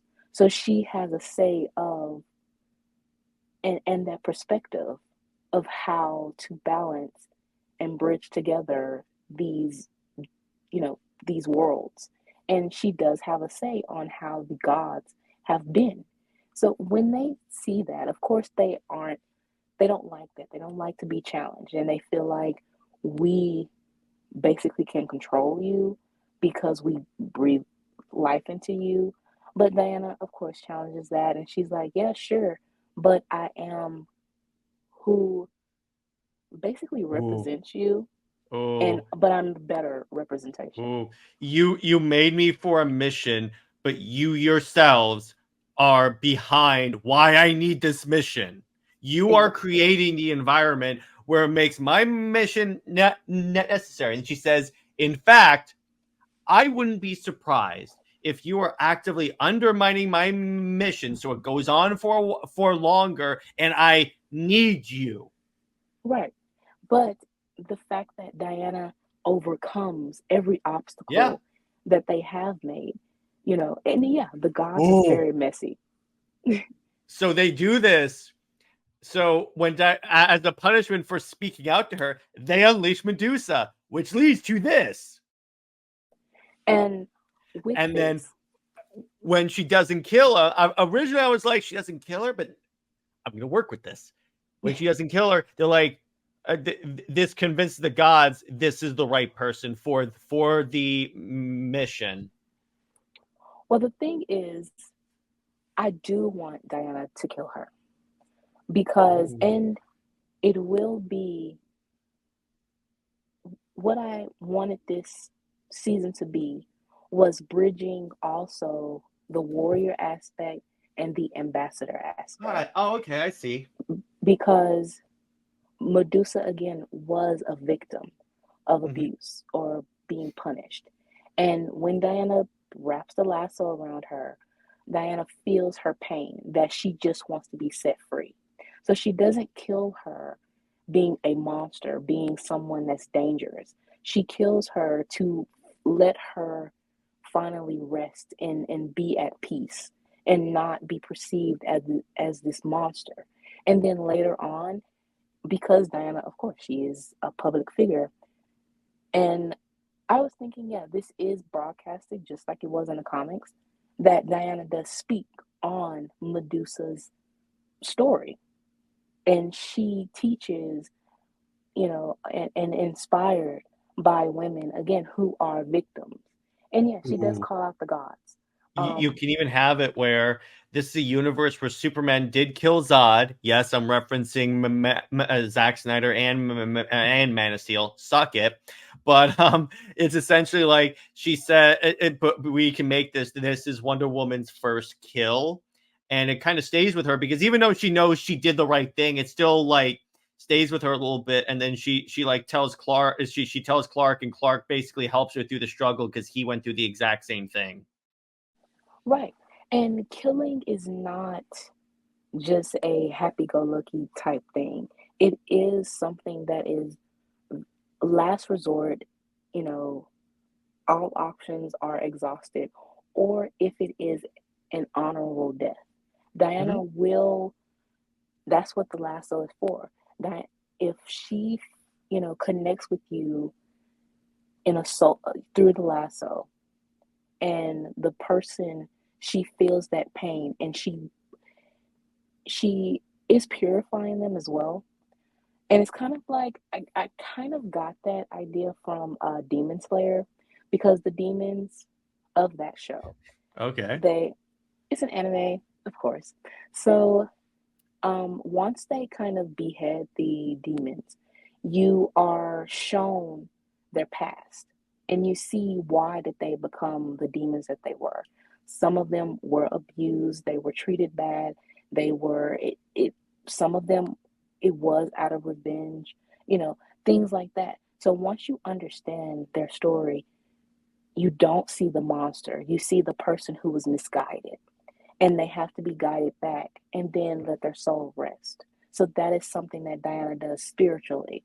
So again, you aren't really just having her as a warrior in a sense of just kill mode, or anything like that. She is a warrior fighting for still peace. And we And can actually show how it's not really a contradiction that she's a warrior for peace. exactly, exactly. No, Tom King, it is not a contradiction. And again, with Diana's social work, she does build shelters and libraries, schools, for children, shelters for women, and also Hesia. She does come into play for self-defense classes, you know, things like that. Because again, this is a female-oriented um, show, and we have to show women protecting themselves. Mm-hmm. I'm just like, yeah, that is fantastic. I love that idea. And it's also, again, this is how you show how great Wonder Woman is, Tom King. Not by saying, well, she's like Wolverine. What? So That continuing is on. the Yeah, I go ahead. you know he had to have like had a couple of drinks, probably, smoked a little, because I have no idea how you can compare Wonder Woman and Wolverine unless you are comparing the fact that their names start with W.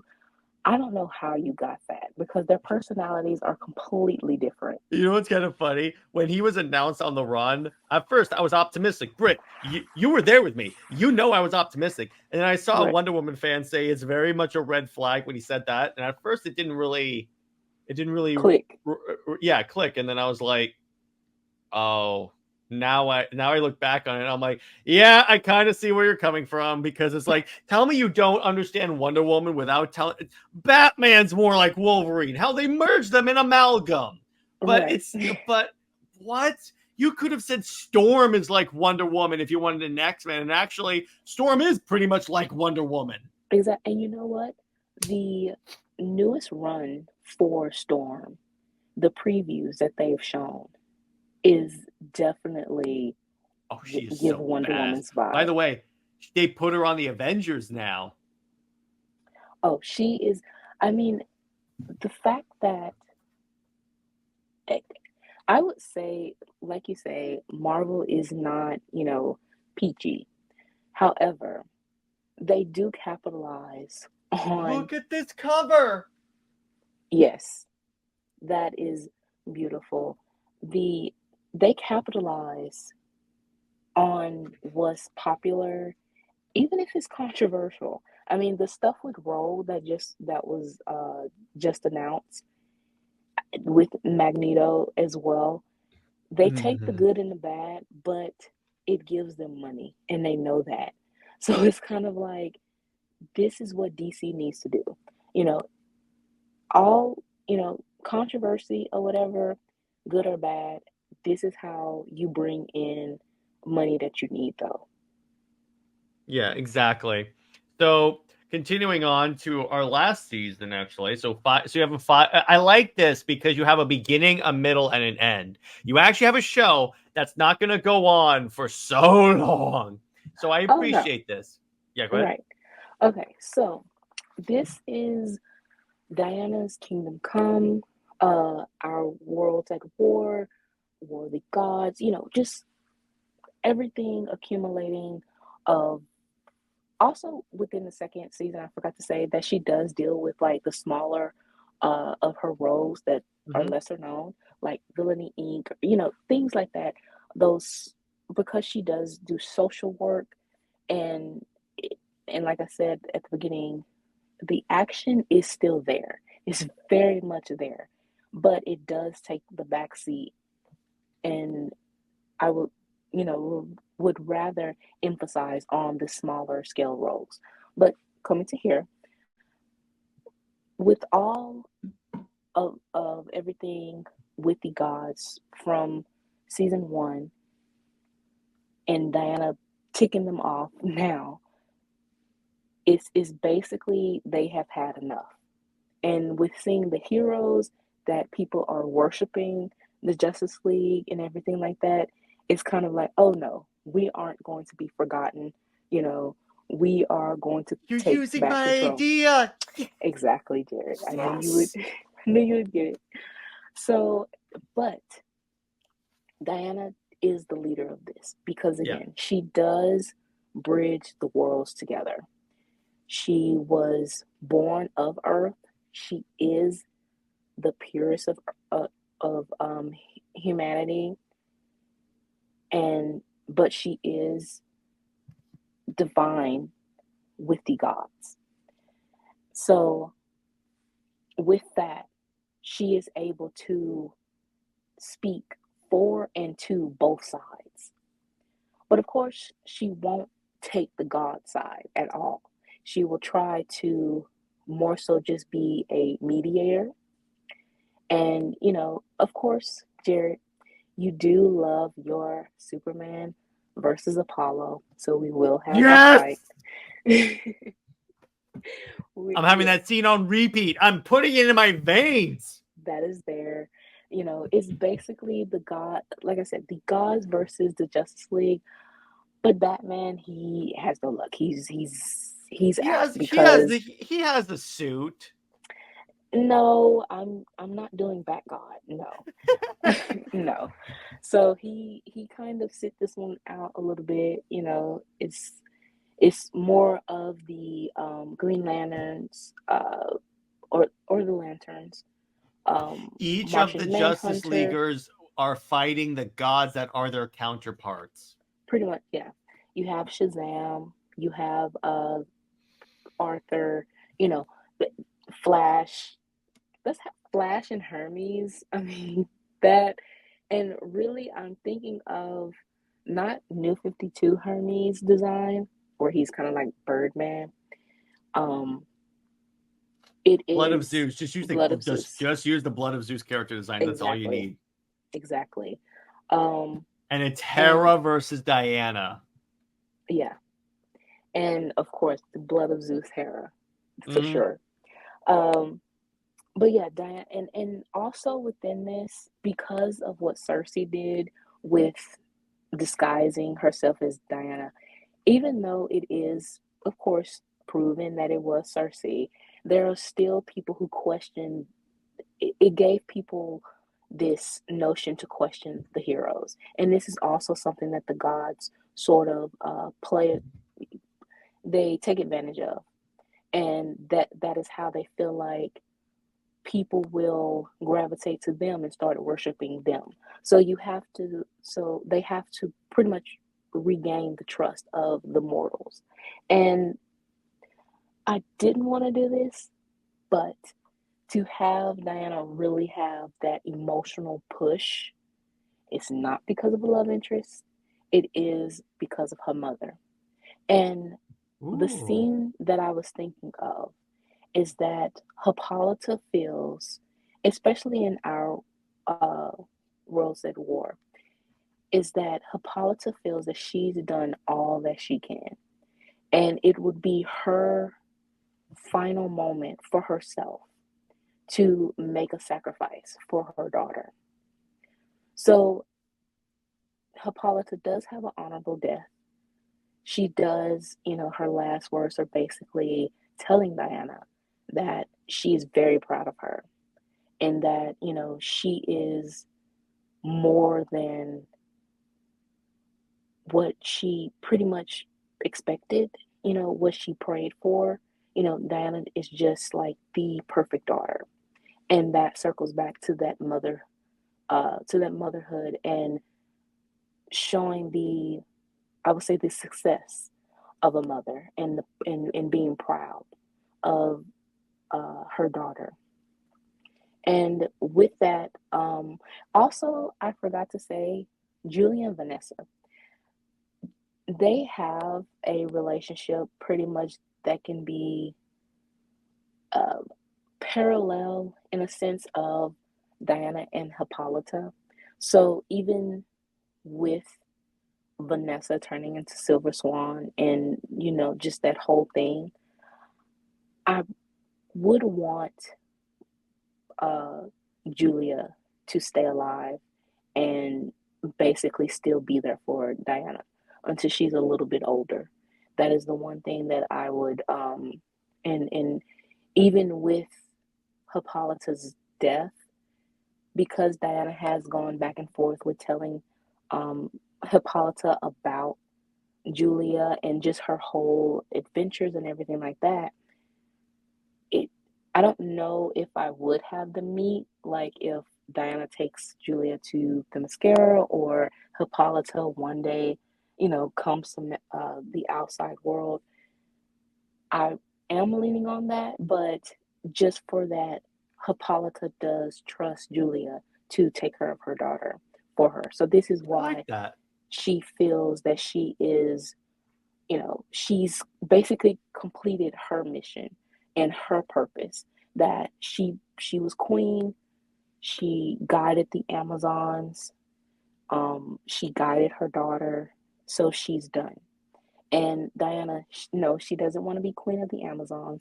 Diana does pick the next queen because Diana's mission and her purpose is still of the outside world, but she will protect her home, of course. Hmm. Um, so you have that. And then at the end, because of Hippolyta's sacrifice, another circle of Diana becoming a mother. Now, it's not going to be the traditional way of her being pregnant. No. She will also create a child of clay or Ah. of the earth, of the Will cinders her of earth. name be Trinity? Jared, I almost said something. I had to. You set me up so well for that. No, You no, reacted no, just the way I wanted you to. no, no. Her name would actually be the name that we have. Um, Oh, okay. I like that. yeah, and of course her father figure, of course, is Clark.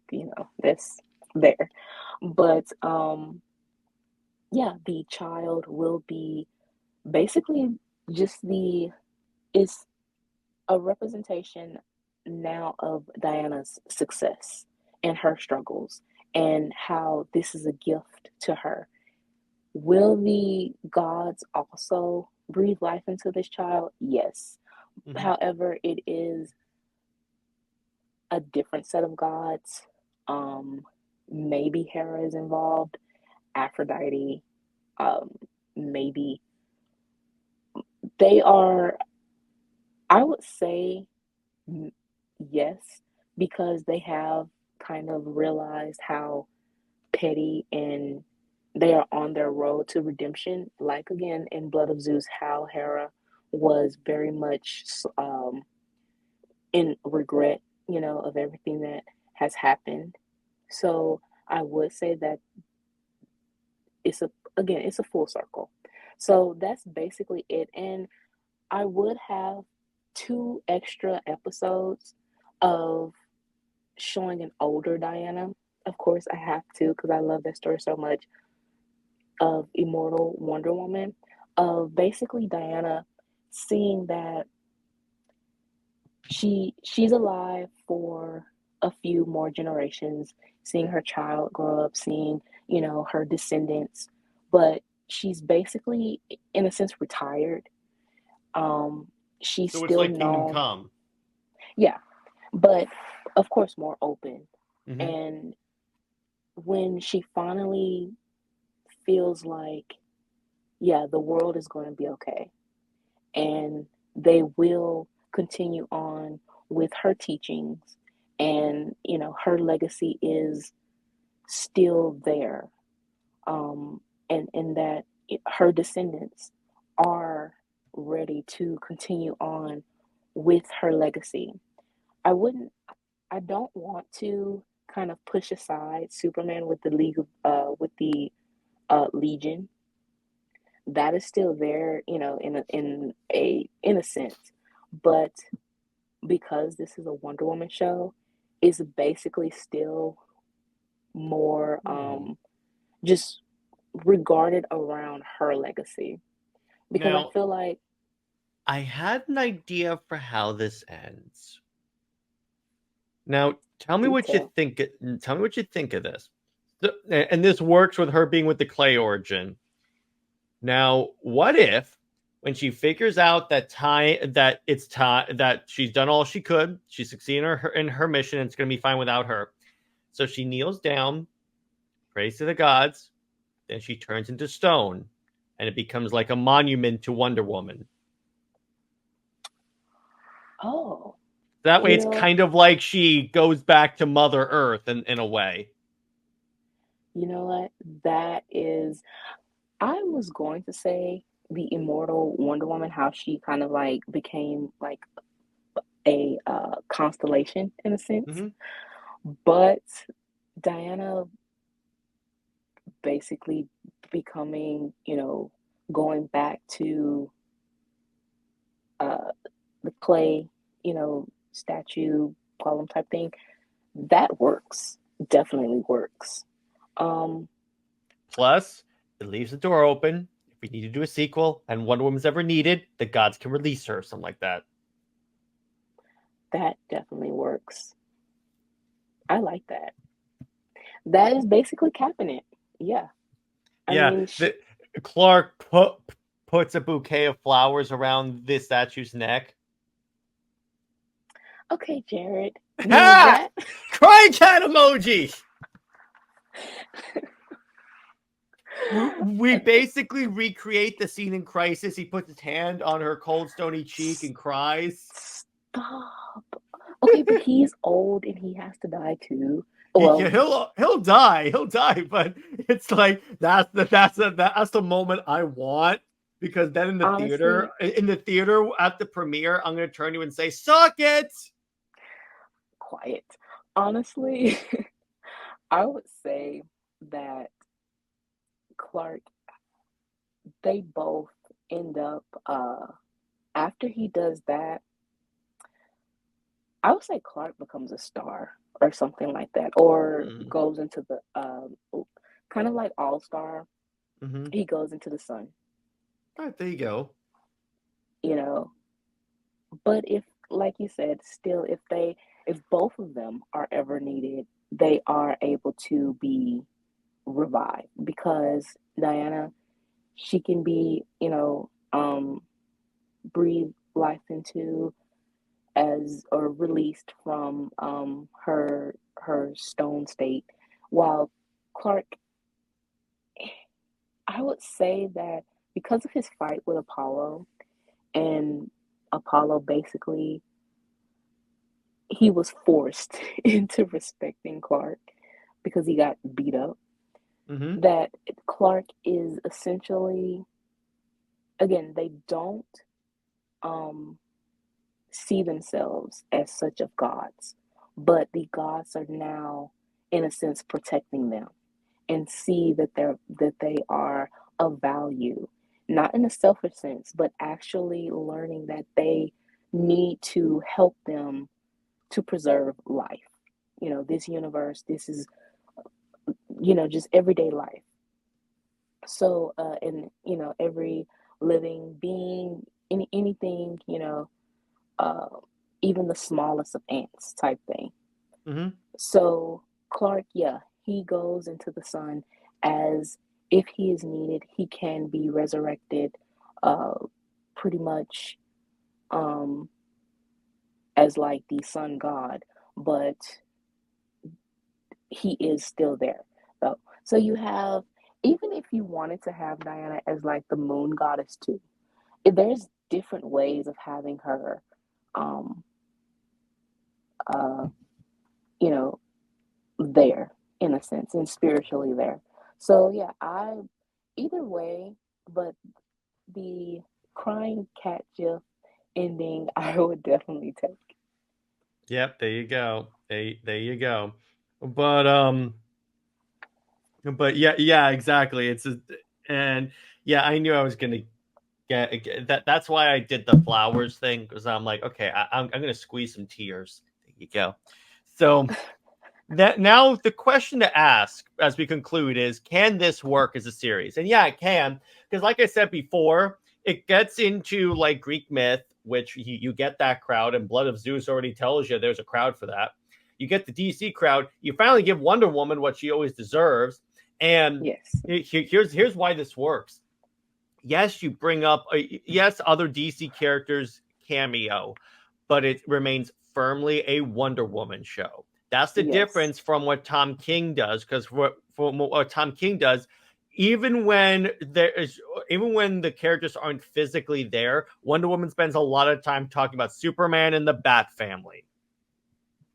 Yes. And again, this is from Diana's perspective. This is first person feel. So it won't gear into any other character. It really won't. And the way Tom King is gearing the story more of Sovereign telling a story and it being a flashback. And that's another thing. So older Diana basically is telling her own story of, that could be the ending scene. She is finally telling her descendants, you know, when she's ready to rest, basically, or, turn into the stone, her story.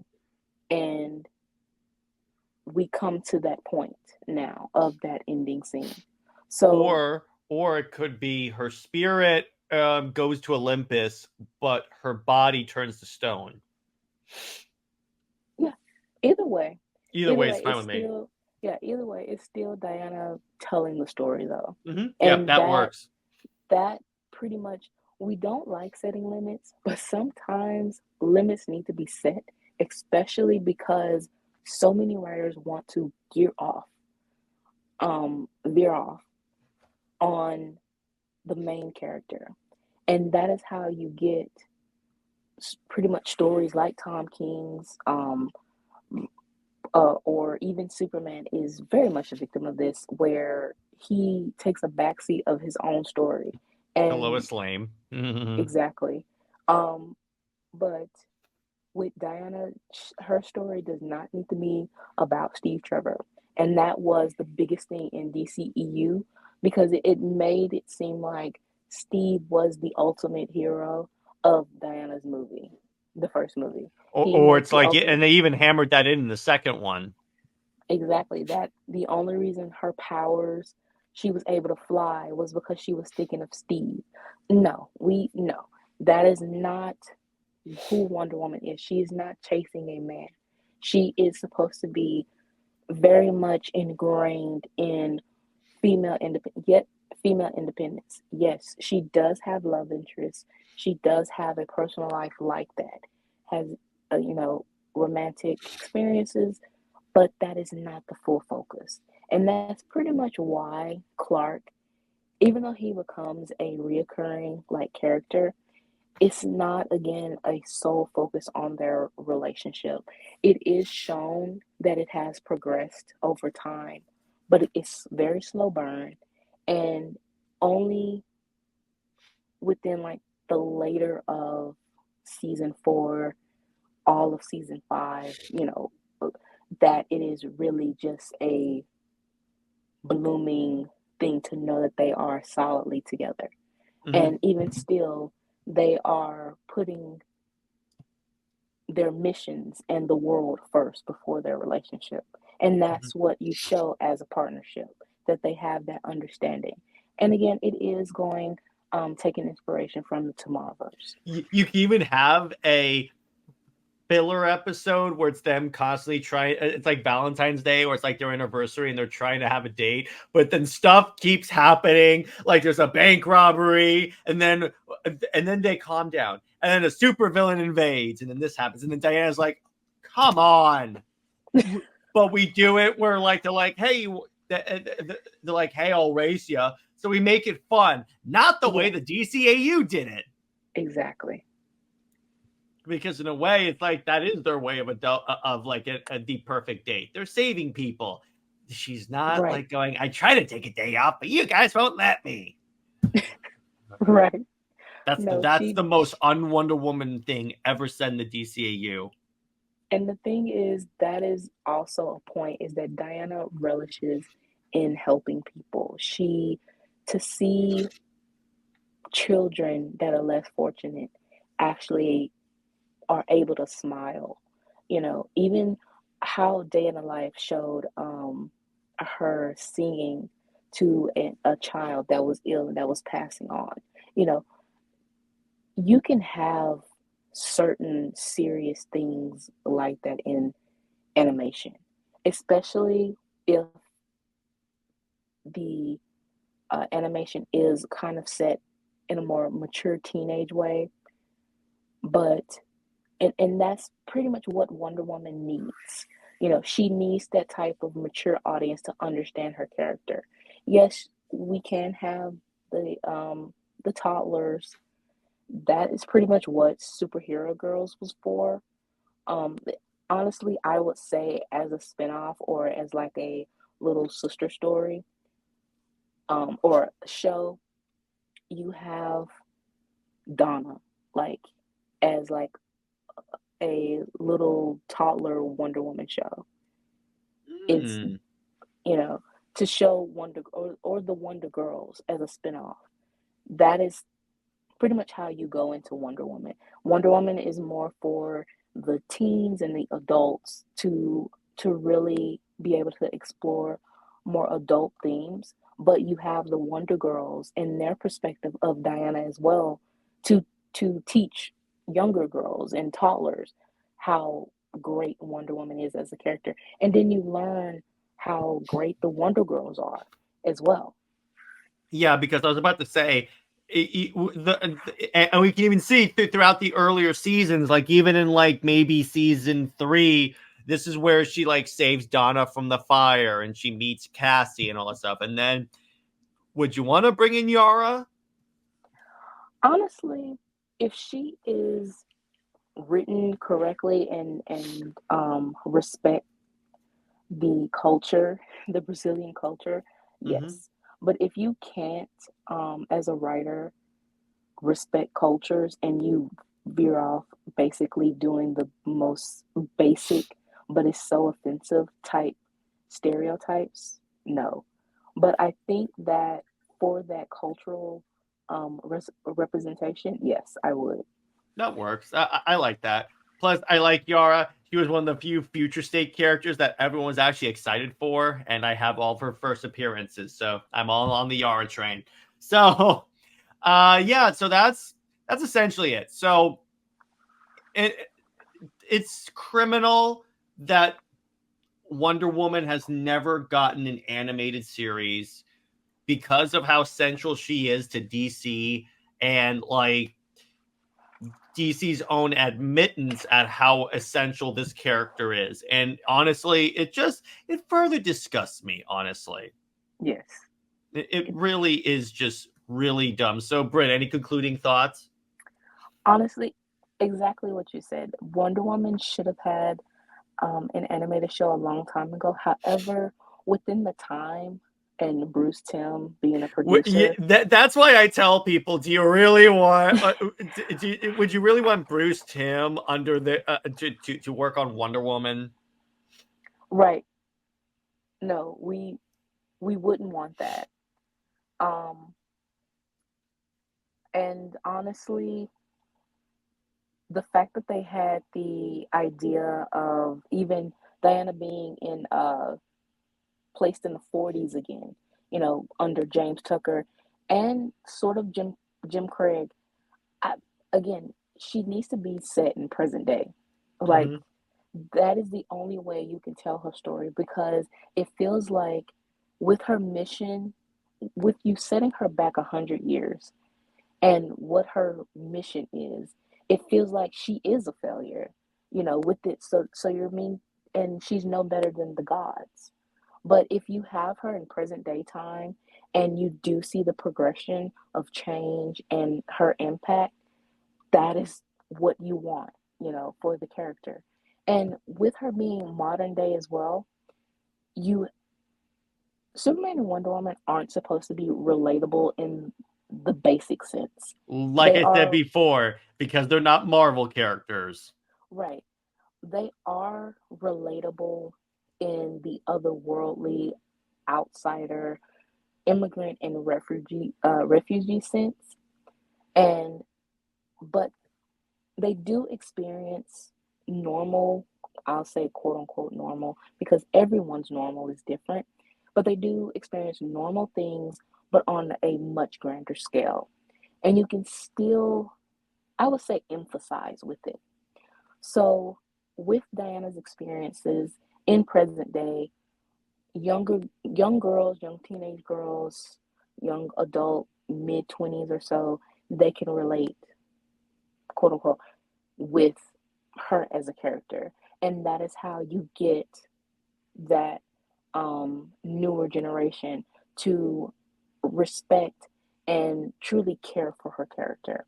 So, you know, as easy as we did this, I'm not saying that the idea is just perfect, you know, but if you care for the character, love the character, It's better than what DC would do. you can have a Wonder Woman show that truly can impact, you know, and make a statement that's needed. And Exactly. and And that that's is consistent true, with the character and not a self-insert. right? And that is truly what the character needs right now and what DC needs right now. Because just basing everything on Batman and Superman, it's not working. You know, the brand is suffocating itself. So, and you do need that female representation. If you want the Trinity and it's not just a superficial promotional thing, and you want people to actually care for the Trinity and basically take it serious, you need to respect Wonder Woman and respect her world and lore and give her um, the promotion uh, and everything that she truly deserves. Because we've seen it that she is a character that can sell, she can be independent, stand on her own merits, and her franchise honestly can be a success because DCEU, as much as it was very flawed, Wonder Woman still had a huge impact on the wider audience. I mean, with Halloween cosplayers, Wonder Woman was the it girl. She still is, but for her to continue on with that impact, you need to give her a chance. Animation, live action. I don't trust Gunn. until seeing the actual plans for her and whoever is casted. But she needs to be respected. Knowing Gunn, he's probably just gonna gonna cast the same old white person with an American accent. I really do not want that. I want a Wonder Woman that that is tan, darker skin, has an accent, um, that is athletically built. Uh, she doesn't have to look like Megan Thee Stallion, even though Megan does have the body of Wonder Woman. Um, but she has to look like Diana, though, in a body sort of sense, and also do not sexualize her though. With Again, knowing Gunn, he will sexualize her. I hope not. So with the her costume, I don't really, unless the actress is comfortable with it and it looks, well put. Honestly, I know what you're gonna say. Don't go with the bikini at all. I was gonna say that was the last option, really. Only if the actress I would say wants it. even so, because that doesn't work from a general audience perspective. Again, you have Exactly, to when you because when you're going for. Yeah, go ahead. Sorry. You have weirdo fanboys, so of course it's not going to work.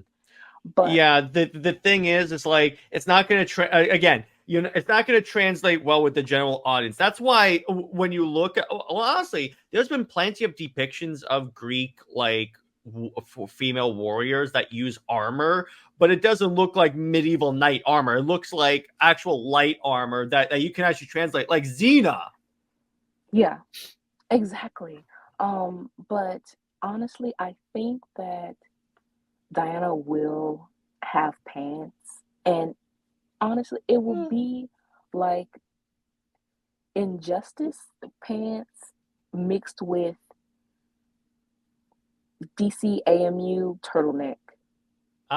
Well, I would love that because I did enjoy that turtleneck outfit, and I kind of liked how her hair was kind of in a tie instead of like all out for a change. I thought that was really cool. I honestly feel like it will be something like that. Honestly, the 2011 Wonder Woman pilot, she had on pants and basically yeah, but that's pretty much plasticky looking. All right, I'm sorry, Brit. I have to play this. Why did you say that name? I mean, pilot aside, with I think it was a CW show, so of course that it's gonna be bad. However, the costume though, design, not the fact that it looked plastic, I think that is pretty much what they will go for. But again, I will still say to cover her up a little bit more, it will be the turtleneck. And I'm fine with that. I'm fine with I'm fine with that too, because also then you avoid like people complaining that it's misogynistic that you can see her cleavage in combat. It's like, remember in that one Justice League Unlimited episode where she was transporting the Atom and she needed both hands, so she literally put him in her cleavage. Yeah, stuff like that is it will be prevented. And I really hope that she is taken serious and not sexualized. Even the jokes, that should not be who her character is at all. Yeah, exactly. So I think that's a good place to leave it. So, Britt, do you have any stories you want to tease us with? So I've completed 1 of 4 of the Tonight updates, and Yes. I've sent that to you to read. I'm finishing up a couple of edits on now the second story, and then Shelter 2. I know it's taken a long time, but we've nailed down all of our seeds and scenes to completely make sure that that is done. Um, I do have um, Athens story to that new chapter that I have posted that up. And then there is something special story that's not tonight. It's more just like a very mellow story, one shot. And of course, our story, our new one that we haven't shared yet, and everything else that involves the Shelterverse. But really, this one, honestly, the more we talk about it, the more it just becomes my number one. It has pretty much booted story three out the way. Oh yeah. You guys have no idea what we Oh, got cooking. yeah. And I also want to thank everyone for, despite all of the craziness that we deal with the detractors, on Twitter, and the messiness and wanting to bully fans, wanting to, basically just, they want to be authoritative over the characters, Mm-hmm. but so many people keep fighting. It is very sad that one of, you know, our biggest supporters went, he left Twitter for some time because of the messiness. And I do hope that he comes back. I do hope that he actually listens to If you're this one of those podcast, people that drove him off the platform, I have 3 words for you. Get a life. and a little bit more words. Oh, there's so um, many more words I want to say, but I'm on a show, so. yeah, go touch grass, go out, anything like that. Um, but if he is watching, listening, that he does have our support too. Yeah, And 100%, dude. when he comes back, if he comes back, that we are still there for him. And with that said, even with, like I said, the messiness and the clownery, the discouragement of wanting us to give up on this ship, um, and this fandom as a whole, the Instagram continues to climb up with followers, and organically as well. That we have genuine support of 65,000, 500, and close to 600. So we will be at 70,000 soon, but the fact of having 70,000 people, supporters, fans of this fandom ship that so-called real fans claim no one likes, yeah, that isn't true. So that is pretty much a testament of how positive of an impact that this fandom and this ship does really have. And on that, I'm going to say this again next month, but I'm going to reiterate it again because we're talking about it. The fact that this channel turns 4 years old in October, and the one thing that has defined this 4th year is SuperWonder, because it was in this 4th year that Brit and I started the show, and honestly, this show is why the channel got to 1K this year. I am convinced when it did, because when Lad and I estimated when it would be like where I would get to 1K, we estimated it would be the end of the year, and we got through there like 6 months early. So I'm like, I am severely blown away and very grateful for everything you guys and Brit have brought to this channel. Yes. So stay heroic. Remember, Lois Lane is Lois Lane. She belongs to General Zod, and the Alien Queen. Zoe is the Max about for life. I'll see you later.